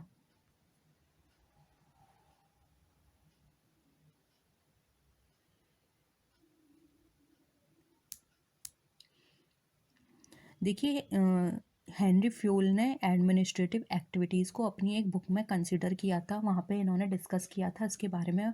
उस बुक का अगर आप नाम लिखना चाहते हैं तो लिख सकते हैं। बुक का नाम है journal and administrative management, sorry journal and industrial administration वो बुक थी, जिसके अंदर इन्होंने एडमिनिस्ट्रेटिव एंड ऑर्गेनाइजेशनल एक्टिविटीज़ को 6 पार्ट्स में डिवाइड किया था, या हम कह सकते हैं 6 कैटेगरी में डिवाइड किया था। तो यहाँ पर ऑप्शन हमारा 3 राइट आंसर हो जाएगा, 6 ग्रुप्स। अब वो कौन कौन सी थी उनको नोट करना चाहते हैं तो वो भी नोट कर सकते हैं, जैसे कि फर्स्ट है टेक्निकल, सेकंड है यहाँ पे कॉमर्शियल, थर्ड है फाइनेंशियल, फोर्थ है प्रोटेक्टिव, फिफ्थ है हमारा अकाउंटिंग एंड सिक्स है हमारा मैनेजीरियल। ठीक है, नेक्स्ट क्वेश्चन पर आइए, name of principles of management as laid down by Henri Fayol is 12, 14, 16 या फिर 20। क्या होगा आंसर। अभी अभी हमने डिस्कस किया था, हेनरी फ्यूल्स ने जो प्रिंसिपल्स ऑफ मैनेजमेंट दिए थे वो दिए थे 14 प्रिंसिपल्स, ठीक है। यहाँ पे राइट आंसर हो जाएगा हमारा 14। और अगर इन 14 प्रिंसिपल्स को आप नोट डाउन करना चाहते हैं तो एक बार कर सकते हैं। फर्स्ट है division of work, authority, second authority and responsibility, third है हमारा डिसिप्लिन, फोर्थ है यूनिटी ऑफ कमांड, फिफ्थ है यूनिटी ऑफ डायरेक्शन, सिक्स है subordination of individual interest, six remuneration, second seventh centralisation, eighth scalar chain, nine order, 10 equity, 11 stability, फिर हमारा initiative, फिर आता है हमारा spread the corps, unity of command, ठीक है। ये हो गए हमारे 14 प्रिंसिपल। नेक्स्ट क्वेश्चन देखिए, as per the principles of management suggested by Fayol, what does the principle of esprit de corps essentially talk about. अब जो प्रिंसिपल 14 दिए थे उसमें एक प्रिंसिपल था एस्पिड द कॉप्स, तो ये क्या बताता है, यूनिफॉर्मिटी, टीम वर्क, ऑनेस्टी या फिर डिपार्टमेंटलाइजेशन, बताइए।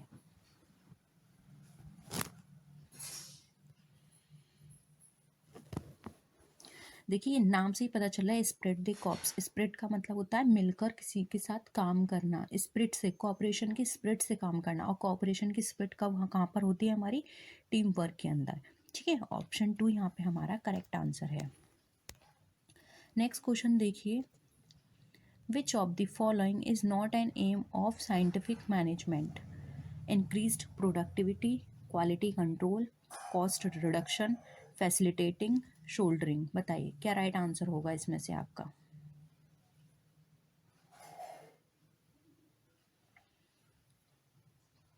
कौन सा एम नहीं है हमारा साइंटिफिक मैनेजमेंट का। देखिए जो एफ.डब्ल्यू. टेलर हैं वो साइंटिफिक मैनेजमेंट के फादर कहे जाते हैं। इन्होंने हमेशा इन्फेसाइज किया था प्रोडक्शन को इंक्रीज़ करने पे, ठीक है। उनका प्रिंसिपल थे कि प्रोडक्टिविटी को इंक्रीज़ किया जाए और क्वालिटी बेटर हो उसको इम्प्रूव करने पे काम करना, कंट्रोल करना, कॉस्ट को कट करना, और इंसेंटिव वेजेस जो है न्यू वो उनको इंट्रोड्यूस करना वर्कर के लिए। तो ये क्लियरली ये बताता है कि ये साइंटिफिक मैनेजमेंट है, फोकस करता है प्रोडक्ट पर और प्रोडक्शन पर, ठीक है। तो हम यहाँ पर बोल सकते हैं कि फैसिलिटेटिंग शोल्डरिंग, यानी कि किसी तरह की उनको फैसिलिटी देने पर ये बात नहीं करता है, ठीक है। तो यहाँ पर ऑप्शन 4 यहाँ पे करेक्ट आंसर हो जाएगा। नेक्स्ट क्वेश्चन है, Taylor's famous book entitled the principle of scientific management was published in the year. अब टेलर ने जो बुक लिखी थी the principle of scientific management वो कब पब्लिश की गई थी, 1901, 1911, 1915, 1917। आंसर करिए।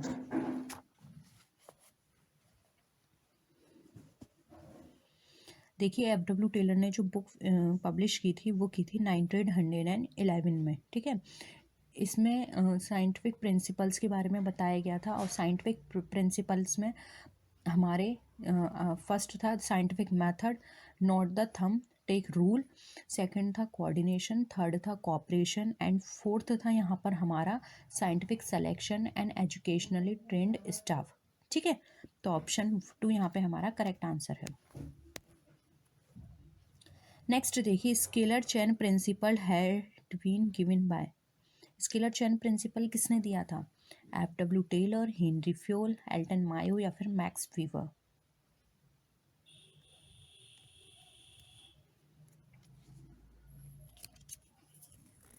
किसने दिया था, देखिए स्केलर चेन प्रिंसिपल जो है वो हमारा हेनरी फ्यूल ने दिया था। अभी हमने स्टार्टिंग में बात की थी ना 14 प्रिंसिपल्स की, ये उसमें ही एक था।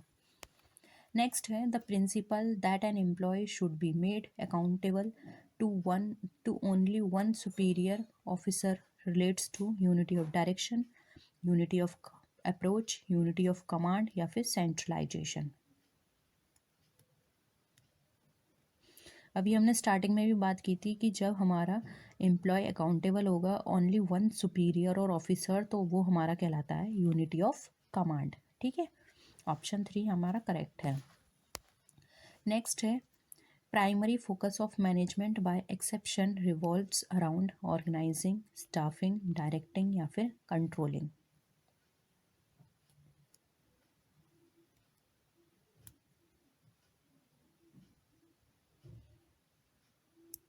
मैनेजमेंट बाय ऑब्सेशन हमारा कहाँ पे किसके इर्द गिर्द घूमता है, ये हमारा कंट्रोलिंग के इर्द गिर्द घूमता है। अब क्यों?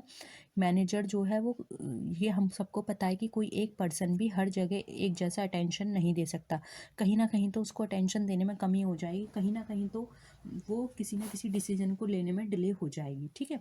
तो इन चीज़ों को फिक्स करने के लिए मैनेजमेंट बाय एक्सेप्शन रूल लाया गया। इसमें क्या होता है, मैनेजमेंट बाय एक्सेप्शन में जो मैनेजर होता है या जो सुपीरियर है उसको हर जगह अटेंशन देने की ज़रूरत नहीं है। वो जो यहाँ पर ज़रूरत लगेगा, जो लगेगा कि हाँ ये इम्पोर्टेंट प्रोजेक्ट हैं या इम्पोर्टेंट चीज़ें हैं, सिर्फ वहीं पर फोकस करेगा। बाकी जगह उसके जो सबॉर्डिनेट्स होंगे जिनको उन्होंने डेलीगेट करी है अथॉरिटी, वो उन पर डिस्कशन करेंगे, उन पर डिसीज़न लेंगे, यानी कि जो रेगुलर वर्क होते हैं उन पर वो अटेंशन नहीं देगा।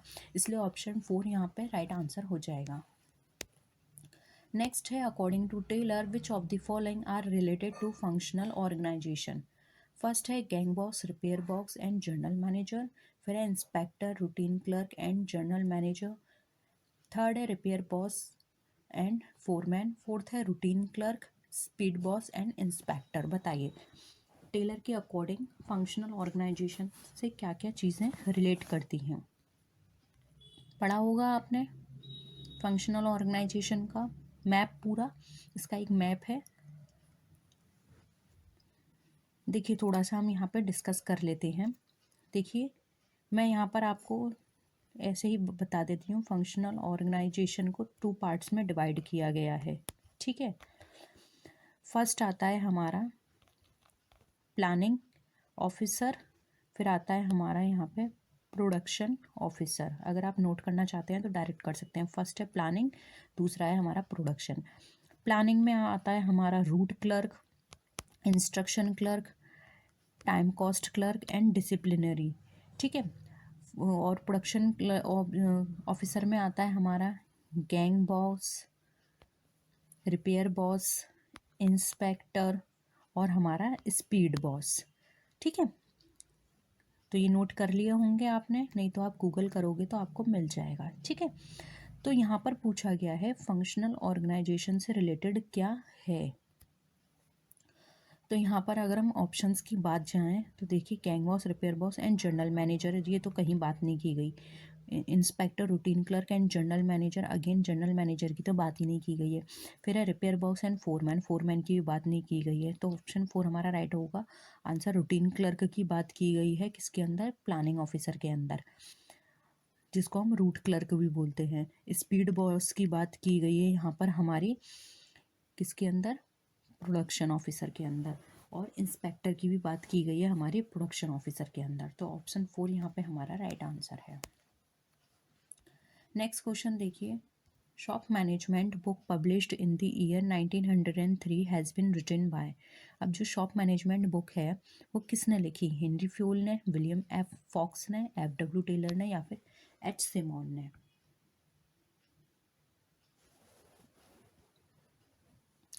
देखिए ये बुक लिखी गई है F.W. टेलर के द्वारा, ठीक है। कि कब, 1903 में। और अगर हम बात करें तो ये एक्चुअल में पब्लिश की गई थी इन द ईयर 1900, ठीक है।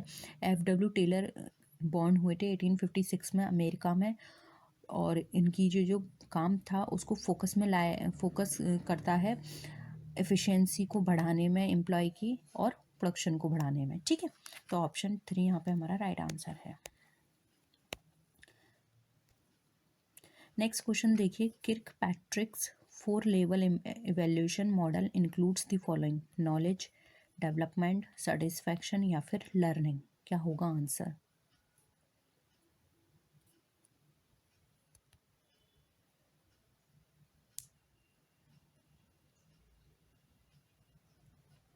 यहाँ पर किर्कपैट्रिक ने जो 4 लेवल इवेल्यूशन मॉडल की बात की गई है वो बात की गई है लर्निंग के लिए, ठीक है।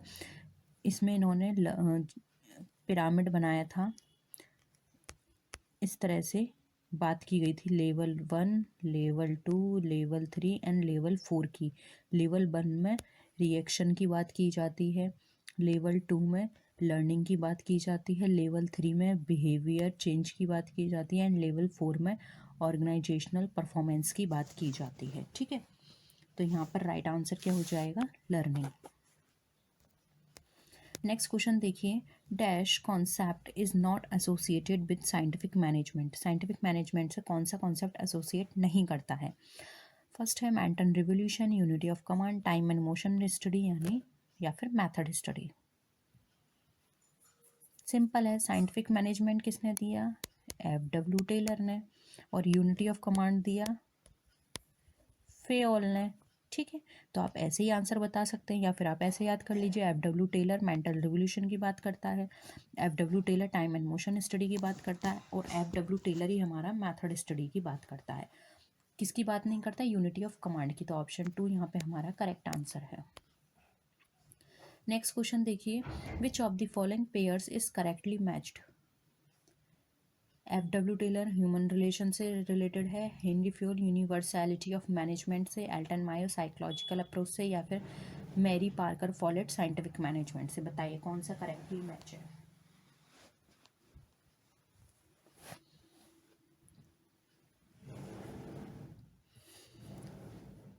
देखिए साफ है, साइंटिफिक मैनेजमेंट F.W. टेलर का होता है, तो ये तो नहीं है।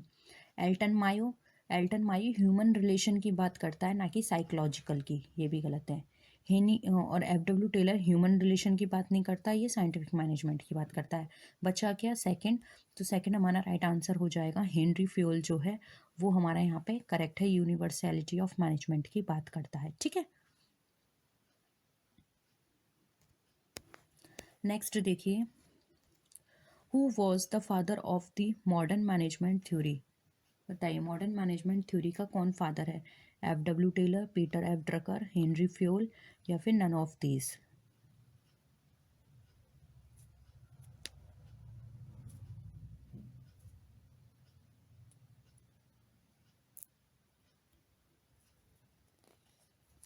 क्या होगा आंसर, आंसर हो जाएगा 2, Peter F Drucker. Modern management theory दी थी पीटर एफ ड्रकर ने।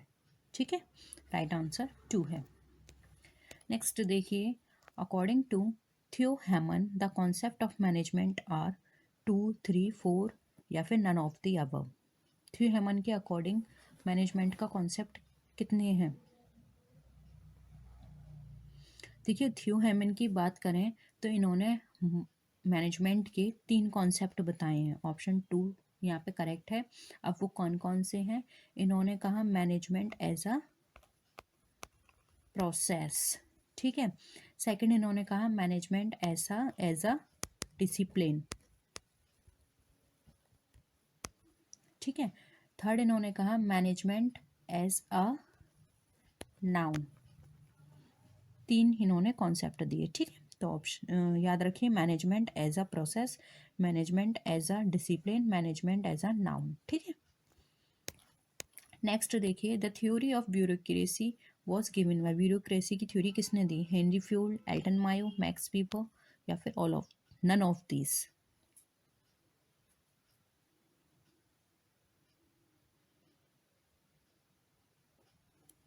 करिए आंसर। देखिए ब्यूरोक्रेसी की जो थ्योरी है वो दी थी मैक्स वीवर ने। ऑप्शन 3 करेक्ट है। According to Max Weber bureaucracy जो है ये काम करती है on the basis of systematic functioning of any organisation. ठीक है, यानी कि कोई भी ऐसी ऑर्गेनाइजेशन हो उसमें सिस्टमैटिक फंक्शनिंग की बात बताता है हमारा ब्यूरोक्रेसी। और ये जो डिज़ाइन किया गया था ये इसलिए डिज़ाइन किया गया था कि ये इंश्योर कर पाएँ कि जो इफ़ेक्टिवनेस है कंपनी की, इकोनॉमिक इफ़ेक्टिवनेस और उसकी एफिशिएंसी है, उसको इंश्योर करने के लिए इसको डिज़ाइन किया गया था। ठीक है, और ये एक रोल मॉडल है मैनेजमेंट के लिए और उनके एडमिनिस्ट्रेशन के लिए। तो हम ये ऐसे बोल सकते हैं कि अगर हम इसका डायग्राम बनाएं तो हम इसको ऐसे बनाएंगे, bureaucracy bureaucracy should have authority hierarchy.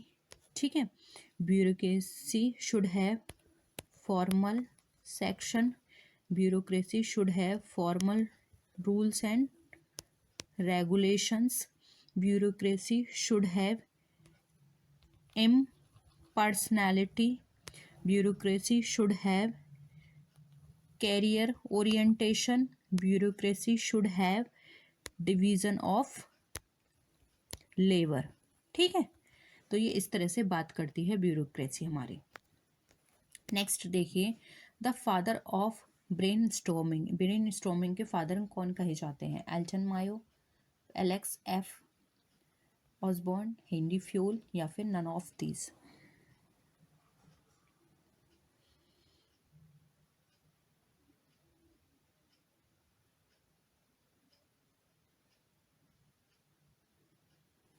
देखिए, ये जो ब्रेन स्टॉर्मिंग का जो कॉन्सेप्ट है वो दिया था एलेक्स एफ ऑसबॉर्न ने, इसलिए इसको फादर ऑफ ब्रेन स्टॉर्मिंग भी कहा जाता है। ब्रेन स्टॉर्मिंग का मतलब ये होता है थिंक अप, यानी कुछ भी सोचना, आपके पास कोई भी प्रॉब्लम आई, ठीक है, आपने उससे रिलेटेड जो भी आपके माइंड में आया, वेदर इट इज रैशनल और नॉट, ठीक है, जो भी आपके माइंड में आया वो सारे आपने पॉइंट नोट कर लिए कि हाँ हम ऐसा भी कर सकते हैं।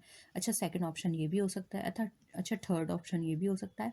कुछ भी हो, रैशनल हो या ना हो, आपने जो भी आया वो सब आइडियाज़ आपने नोट डाउन कर लिए, फिर आपने उन सब के बारे में सोचा। तो ब्रेन स्टॉर्मिंग होती है अपने दिमाग को इस तरह से घुमाना, इस तरह से आइडियाज़ निकालने कि बस आप जो भी प्रॉब्लम है उसका सल्यूशन निकालने के लिए आप कितना हद तक सोच सकते हो, वो सब सोचना आपका ब्रेन स्टॉर्मिंग में कंसिडर किया जाता है। ठीक है, नेक्स्ट देखिए, the most important source of wage differential is regional variations, skills, unionisation, initiative.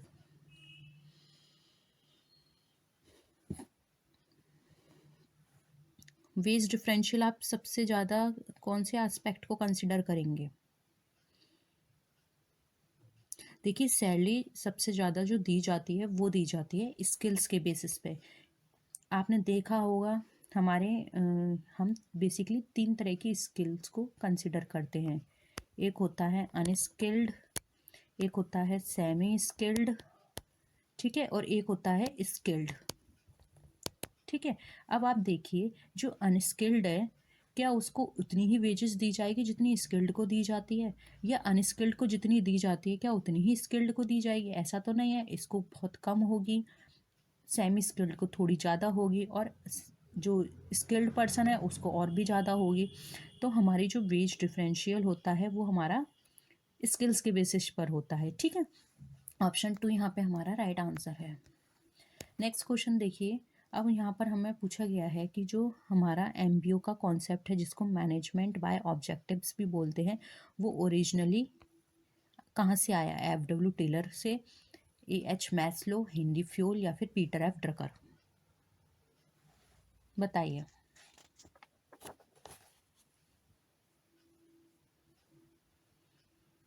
किसने दिया ये कॉन्सेप्ट हमारा? देखिए, ये जो कॉन्सेप्ट है ये दिया गया था पीटर एफ ड्रकर के द्वारा। कब दिया गया था?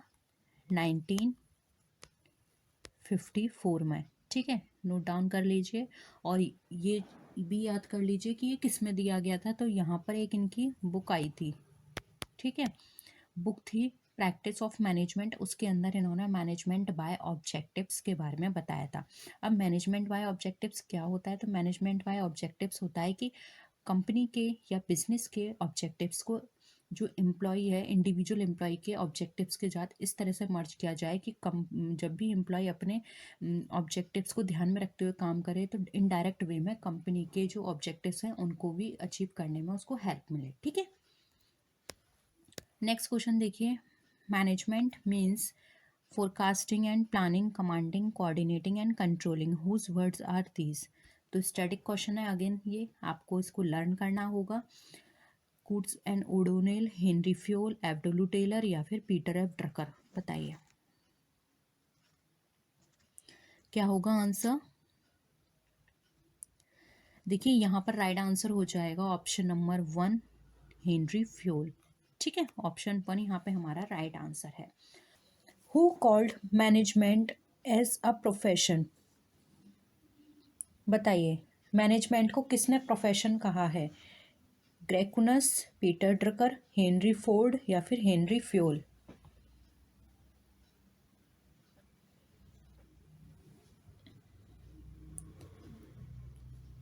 बताइए क्या होगा आंसर। देखिए यहाँ पर अगर हम मैनेजमेंट की बात करें तो मैनेजमेंट को प्रोफेशन कहा है हेनरी फ्यूल ने। हेनरी फ्यूल को principal of management, father of principal of management भी कहा जाता है। इन्होंने 40 प्रिंसिपल्स दिए थे हमारे मैनेजमेंट से रिलेटेड। स्टार्ट करते हैं, ठीक है। नेक्स्ट देखिए, the universal concept of management was given bye. Management का यूनिवर्सल कॉन्सेप्ट किसने दिया? टेलर ने, फ्यूल ने, टेरी ने या फिर कूट्स ने?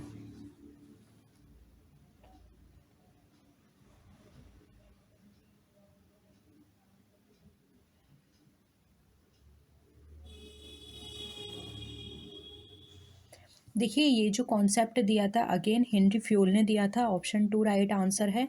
मैंने अभी आपको बताया ना 14 प्रिंसिपल्स थे, तो उन 14 प्रिंसिपल्स में यूनिवर्सैलिटी का भी कॉन्सेप्ट था।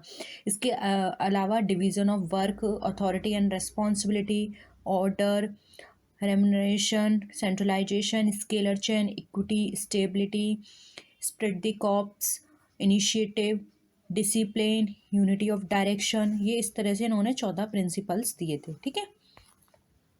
नेक्स्ट देखिए, which of the following principle is not propounded by Henri Fayol. अब मैंने भी आपको 14 प्रिंसिपल्स ऑलरेडी बता दिए, उसमें से कुछ रह गए हैं, तो आपको उसमें से बताना है कौन सा प्रिंसिपल हेनरी फ्यूल ने नहीं दिया। फर्स्ट है principle of order, principle of centralisation, principle of exception या फिर प्रिंसिपल ऑफ स्केलर चेन।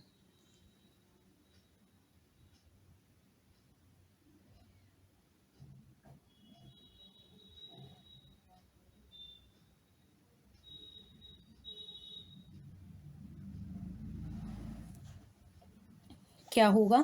देखिए प्रिंसिपल ऑफ एक्सेप्शन को छोड़कर बाकी सारे प्रिंसिपल्स हमारे हेनरी फ्यूल ने दिए हैं। प्रिंसिपल ऑफ एक्सेप्शन इन्होंने नहीं दिया है, ठीक है। तो यहाँ पे राइट आंसर हमारा क्या हो जाएगा? Option number 3 principal of exception. मैं आपको बता चुकी हूँ एक्सेप्शन कॉन्सेप्ट किसने दिया है और ये इसका मतलब क्या है। तो अगर आपने क्लासेस सारी देखी हैं तो प्लीज़ कमेंट सेक्शन में बताइए ये किसने दिया है, क्योंकि मैं ऑलरेडी इस पर काफ़ी डिस्कशन कर चुकी हूँ ऑलरेडी, ठीक है। नेक्स्ट देखिए, management is defined as a process bye.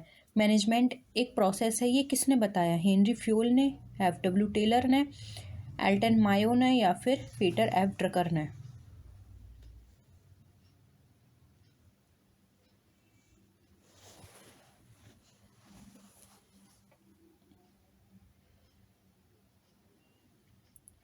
क्या होगा आंसर? देखिए मैनेजमेंट एक प्रोसेस है, ये हेनरी फ्यूल ने ही कहा था। हेनरी फ्यूल के अकॉर्डिंग मैनेजमेंट एक यूनिवर्सल प्रोसेस होता है जो कि कंटिन्यूसली गोइंग ऑन होता है, परपेचुअल होता है। इसके अंदर एक्टिविटीज़ एक के बाद एक होती रहती है। ऐसे नहीं है कि आपने एक बार मैनेजमेंट कर लिया वो आपका कंटिन्यू चलेगा। एक बार मैनेजमेंट फिनिश होने के बाद आपको अगेन दूसरा मैनेजमेंट, दूसरी सिचुएशन के अकॉर्डिंग आपको मैनेजमेंट बनाना होगा। तो ये वन आफ्टर द अदर ये चलता रहता है, ठीक है। तो इसके अंदर क्या क्या चीज़ें आती हैं? प्लानिंग आ गई, ऑर्गेनाइजिंग आ गई, कंट्रोलिंग आ गई, स्टाफिंग आ गई, डायरेक्टिंग आ गई। ये क्या है? चलती रहती है, ऑनगोइंग प्रोसेस है। इसलिए ऑप्शन 1 हमारा राइट आंसर है, हेनरी फ्यूल। नेक्स्ट क्वेश्चन देखिए, who announced the differential base system. अब डिफरेंशियल बेस सिस्टम किसने अनाउंस की थी? ये इसके नाम से भी फेमस है, मैंने आपको एक क्लू दे दिया। James Rowan, F.W. Taylor, Wheeler, Ross Moore. बताइए डिफरेंशियल बेस सिस्टम किसने दी? देखिए डिफरेंशियल बेस सिस्टम दिया F.W. टेलर ने, जिसको टेलर डिफरेंशियल बेस सिस्टम भी बोला जाता है। इसमें 2 वेज सिस्टम्स हैं, एक होता है लोअर वेज रेट, एक होता है हायर वेज रेट। तो 2 तरह से इसमें रेट डिसाइड की जाती हैं। अगर कोई पर्सन जो भी स्टैंडर्ड वर्क दिया गया है कि इतना काम कंप्लीट करना है, अगर वो दिए गए टाइम के अकॉर्डिंग उससे ज़्यादा काम कर लेता है तो उसको हायर रेट दी जाती है। और अगर कोई भी पर्सन जिसको जो उस लिमिटेड टाइम के अंदर वो काम नहीं करवा कर पाता है तो उसको लोअर रेट से वेजेस दी जाती है। तो दो रेट चलती हैं, हाई रेट और लो रेट।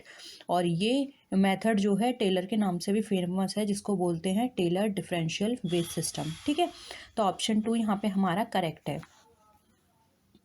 नेक्स्ट देखिए, consistency not dissonance is the key principle. ये किसका की प्रिंसिपल है? साइंटिफिक मैनेजमेंट का, रैशनलाइजेशन, बिजनेस कॉम्बिनेशन या फिर नन ऑफ द अबव?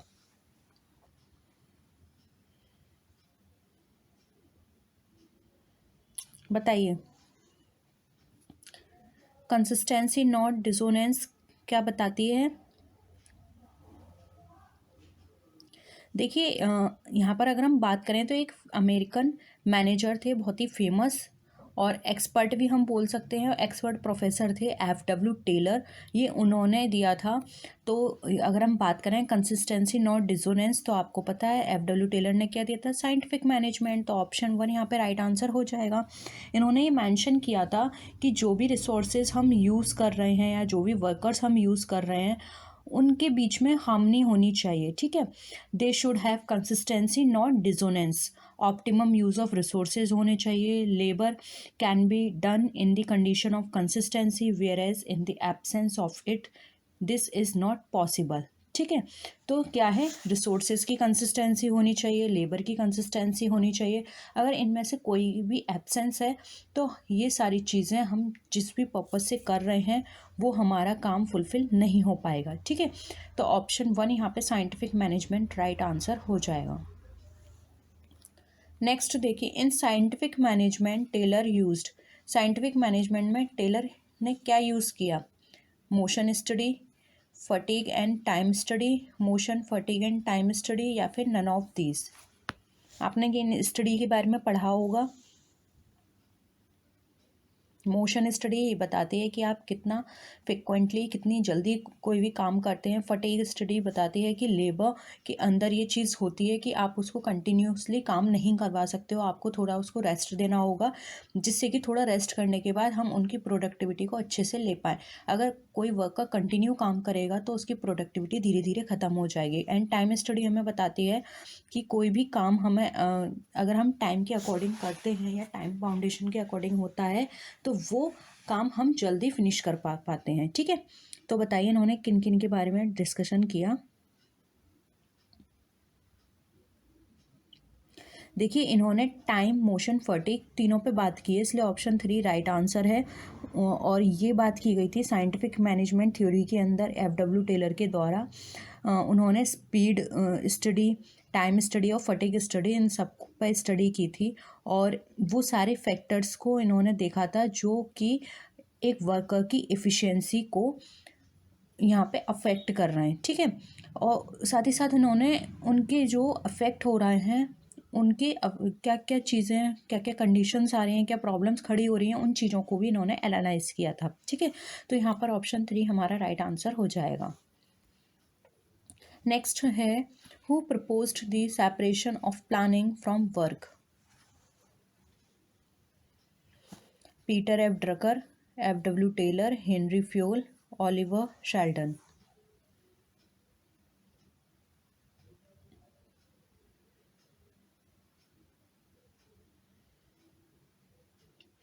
देखिए यहाँ पर अगर हम प्लानिंग की बात करें कि काम से प्लानिंग को सेपरेट किसने किया, तो ये किया था F.W. टेलर ने। इन्होंने बताया था कि प्लानिंग जो काम है हमारा उससे प्लानिंग बिल्कुल सेपरेट है उनके अकॉर्डिंग। ठीक है, जो भी काम हम करते हैं उसमें प्लानिंग को सेपरेट रखना चाहिए दूसरे कामों से यहाँ पर।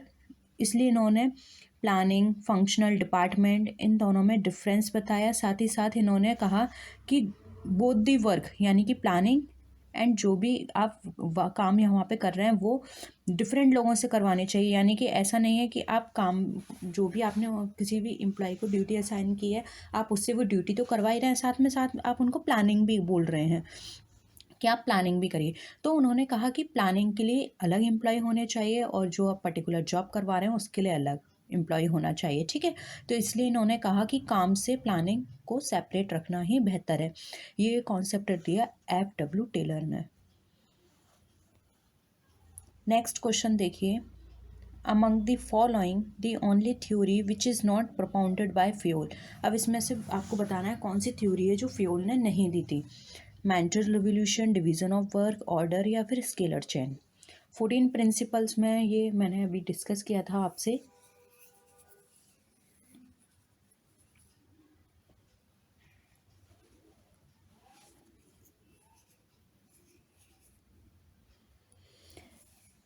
देखिए यहाँ पे मेंटल रिवोल्यूशन जो है वो हमारा साइंटिफिक मैनेजमेंट की बात करता है, और आपको पता है साइंटिफिक मैनेजमेंट की बात कौन करता है? F.W. टेलर। तो मेंटल रिवोल्यूशन की बात हमारी टेलर के द्वारा की गई है, जबकि डिवीज़न ऑफ लेबर, ऑर्डर और स्केलर चेन ये सब हमारी किसने दी हैं? फ्योल ने दी हैं। ठीक है, तो option 1 mental revolution right answer हो जाएगा। नेक्स्ट क्वेश्चन देखिए, who among the following propounded the principle of unity of command?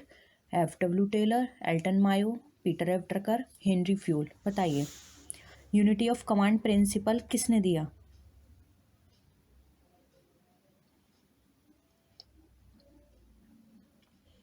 अभी मैंने आपको 14 प्रिंसिपल डिस्कस किए तो उसमें बताया था unity of direction, unity of command. ठीक है, तो यहाँ पर यूनिटी ऑफ डायरेक्शन और यूनिटी ऑफ कमांड के बारे में आपसे पूछा जा रहा है, तो ये दिया है हमारा हेनरी फ्यूल ने। ऑप्शन 4 राइट आंसर है। इसके 14 प्रिंसिपल्स याद कर लीजिएगा, क्योंकि एग्ज़ाम में जो क्वेश्चंस आते हैं वो 14 प्रिंसिपल्स से रिलेटेड काफ़ी पूछे जाते हैं। तो 14 प्रिंसिपल आपको टिप पे याद होने चाहिए, और ये सारे क्वेश्चंस मैंने प्रीवियस पेपर से ही लिए हैं, तो 14 प्रिंसिपल्स को अच्छे से रट लेना। नेक्स्ट क्वेश्चन देखिए, the principle of unity of command implies. अब जो प्रिंसिपल है यूनिटी ऑफ कमांड, ये तो हमें पता है फ्योल ने दिया, लेकिन वो क्या बताता है? Unity of thought and action, unity among subordinates, instruction from staff authority, instruction from one line authority. बताइए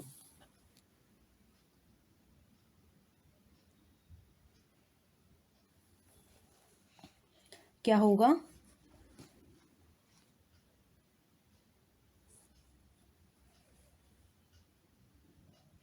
देखिए यूनिटी ऑफ कमांड की बात की जा रही है, तो यूनिटी ऑफ कमांड जो है वो ये बताता है कि कोई भी ऑर्डर दिया जाएगा सबॉर्डिनेट को उसके मैनेजर के द्वारा, तो वहाँ पर मैनेजर सिर्फ एक होना चाहिए, यानी एक ही मैनेजर के द्वारा कमांड होनी चाहिए। आप ये सोच के चलिए कि किसी भी कंपनी में 3 मैनेजर हैं, ठीक है। अब जो सबॉर्डिनेट है वो ये सोचेगा कि मुझे यहाँ से ऑर्डर मिले, यहाँ से ऑर्डर मिले या यहाँ से ऑर्डर मिले, तो वहाँ पे वो कंफ्यूज रहेगा और वो तीनों की ऑर्डर की क्या करेगा? वेट करेगा। लेकिन जब उसको पता है कि मुझे ऑर्डर सिर्फ इस वन मैनेजर से मिलना है और मुझे इसी को फॉलो करना है, तो वहाँ पे एक तो देखो टाइम आपका बच गया, ऊपर से जो कन्फ्यूज़न हो रही थी वो बच गई। तो यूनिटी ऑफ कमांड हमें यही बताता है कि इंस्ट्रक्शन सिर्फ और सिर्फ एक लाइन अथॉरिटी से मिलेगा, तो वहाँ पर हमें प्रोडक्टिविटी हमारी अच्छी निकल कर आएगी और साथ ही साथ किसी भी तरह का कन्फ्यूज़न क्रिएट नहीं होगा। इसलिए option 4 instruction from one line authority हमारा राइट आंसर हो जाएगा। ठीक है, नेक्स्ट देखिए, Henry Fayol is known for. Henry fuel किस लिए जाने जाते हैं? साइंटिफिक मैनेजमेंट के लिए, राशनलाइजेशन के लिए, industrial psychology and group dynamics, या फिर प्रिंसिपल ऑफ मैनेजमेंट के लिए। बहुत ही सिंपल क्वेश्चन है, किस लिए जाने जाते हैं? प्रिंसिपल ऑफ मैनेजमेंट के लिए, क्योंकि इन्होंने 14 प्रिंसिपल्स के बारे में बात की है, और ये 14 प्रिंसिपल किससे रिलेटेड हैं? ये हमारे मैनेजमेंट से रिलेटेड है। ठीक है, तो ऑप्शन 4 हमारा राइट आंसर हो जाएगा। नेक्स्ट क्वेश्चन देखिए, management is today considered as a process of getting work done through others, getting with others and work done through others, working together and work done through others, none of the above। बताइए क्या answer होगा?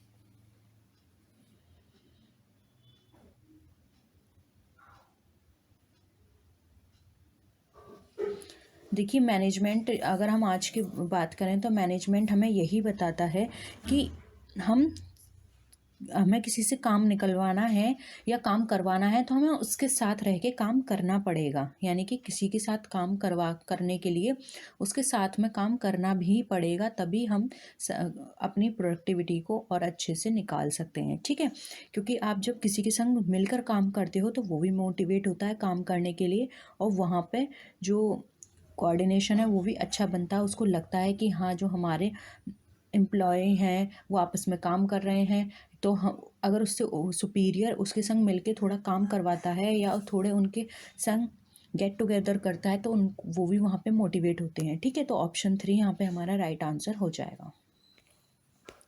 Next है the author of the book journal and industrial management, ये किसने दी? Oliver Sheldon ने, Henry Fayol ने, Chester Barnard ने या फिर टेलर ने? आंसर करिए।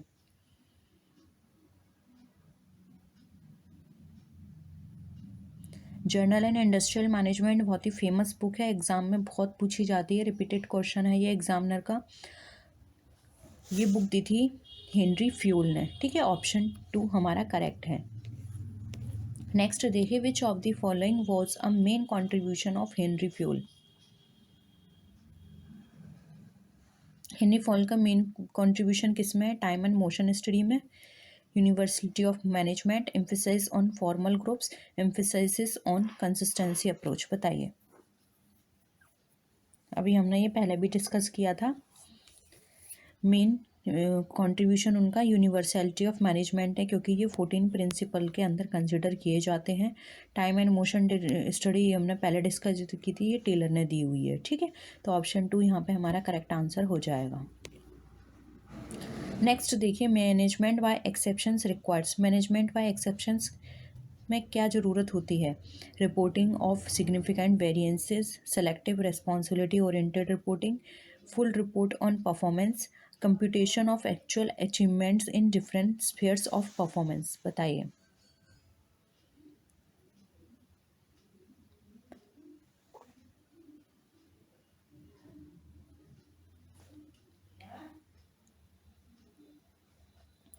क्या होगा आंसर?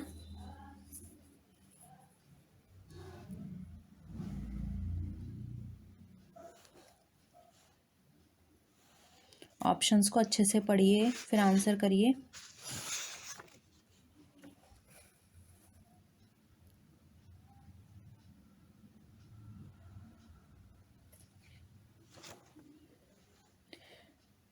मैनेजमेंट बाय एक्सेप्शन को समझिए। देखिए, मैनेजमेंट बाय एक्सेप्शन क्या बताता है कि अगर किसी भी कंपनी के अंदर लगता है कि बहुत ज़्यादा काम है तो वहाँ पर सुपीरियर क्या करते हैं, अपने कुछ काम को सबऑर्डिनेट्स को दे देते हैं, अपनी कुछ रेस्पॉन्सिबिलिटी डेलीगेट कर देते हैं। अब यहाँ पर क्या होता है कि उनको वो कंपनी के अंदर जो भी रूटीन वर्क होते हैं उन पर फोकस करने की ज़रूरत नहीं होती। वो सिर्फ जो इम्पोर्टेंट वर्क होते हैं, इम्पोर्टेंट एस्पेक्ट होते हैं, सिर्फ उन पर फोकस करते हैं। इसलिए यहाँ पर मैनेजमेंट बाय एक्सेप्शन बहुत ही इम्पोर्टेंट था ये कॉन्सेप्ट लाना।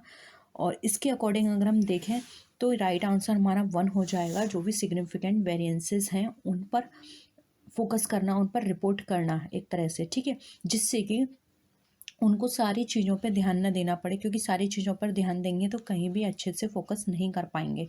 इसलिए वो सिर्फ मेन मेन एस्पेक्ट पर फोकस करते हैं। ऑप्शन 1 यहाँ पे हमारा करेक्ट आंसर हो जाएगा।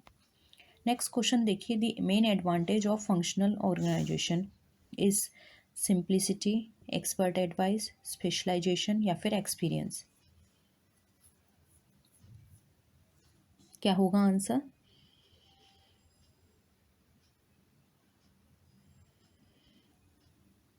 देखिए, फंक्शनल ऑर्गेनाइजेशन के एडवांटेज की बात करें तो फंक्शनल ऑर्गेनाइजेशन हमारा काम करता है स्पेशलाइजेशन पर।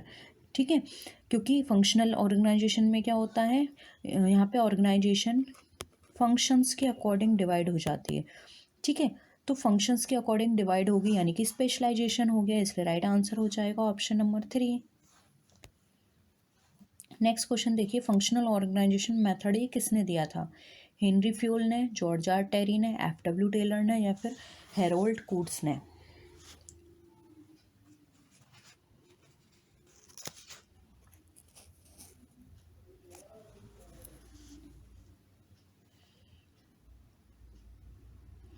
देखिए ये कॉन्सेप्ट दिया था हमारा FW टेलर ने। इस मॉडल ये कम्प्लीटली बेस्ड था स्पेशलाइजेशन पर, और ये बात करता है कि जो एक्सपर्ट्स होते हैं उनकी एक्सपर्टीज़ का हमें फुल एडवांटेज लेना चाहिए।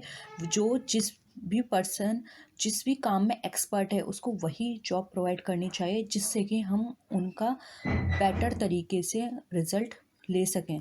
क्योंकि देखिए कोई भी वर्कर एक्सपर्ट वो किसी में भी है, आपने कोई और जॉब प्रोवाइड कर दी तो ना उसकी जो स्किल्स हैं उसको प्रॉपर तरीके से हम यूज़ कर रहे हैं और ना ही हमें रिज़ल्ट अच्छे मिल रहे हैं। अगर हम उसको उसकी स्किल के अकॉर्डिंग जॉब प्रोवाइड करेंगे तो हम बेहतर रिज़ल्ट प्राप्त कर सकते हैं, ठीक है। इसलिए FW टेलर ने फंक्शनल ऑर्गेनाइजेशन मेथड दिया, जिसमें इन्होंने स्पेशलाइजेशन की बात की। ऑप्शन 3 यहाँ पे हमारा करेक्ट है।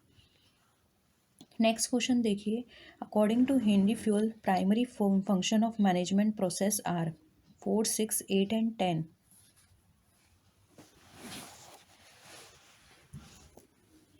क्या होगा आंसर? आंसर होगा यहाँ पे 6, forecasting, planning, organising, directing, coordinating and controlling, ठीक है। नेक्स्ट क्वेश्चन देखिए, according to FW Taylor how many officers guide for scientific industrial management? 10, 8, 6 and 4।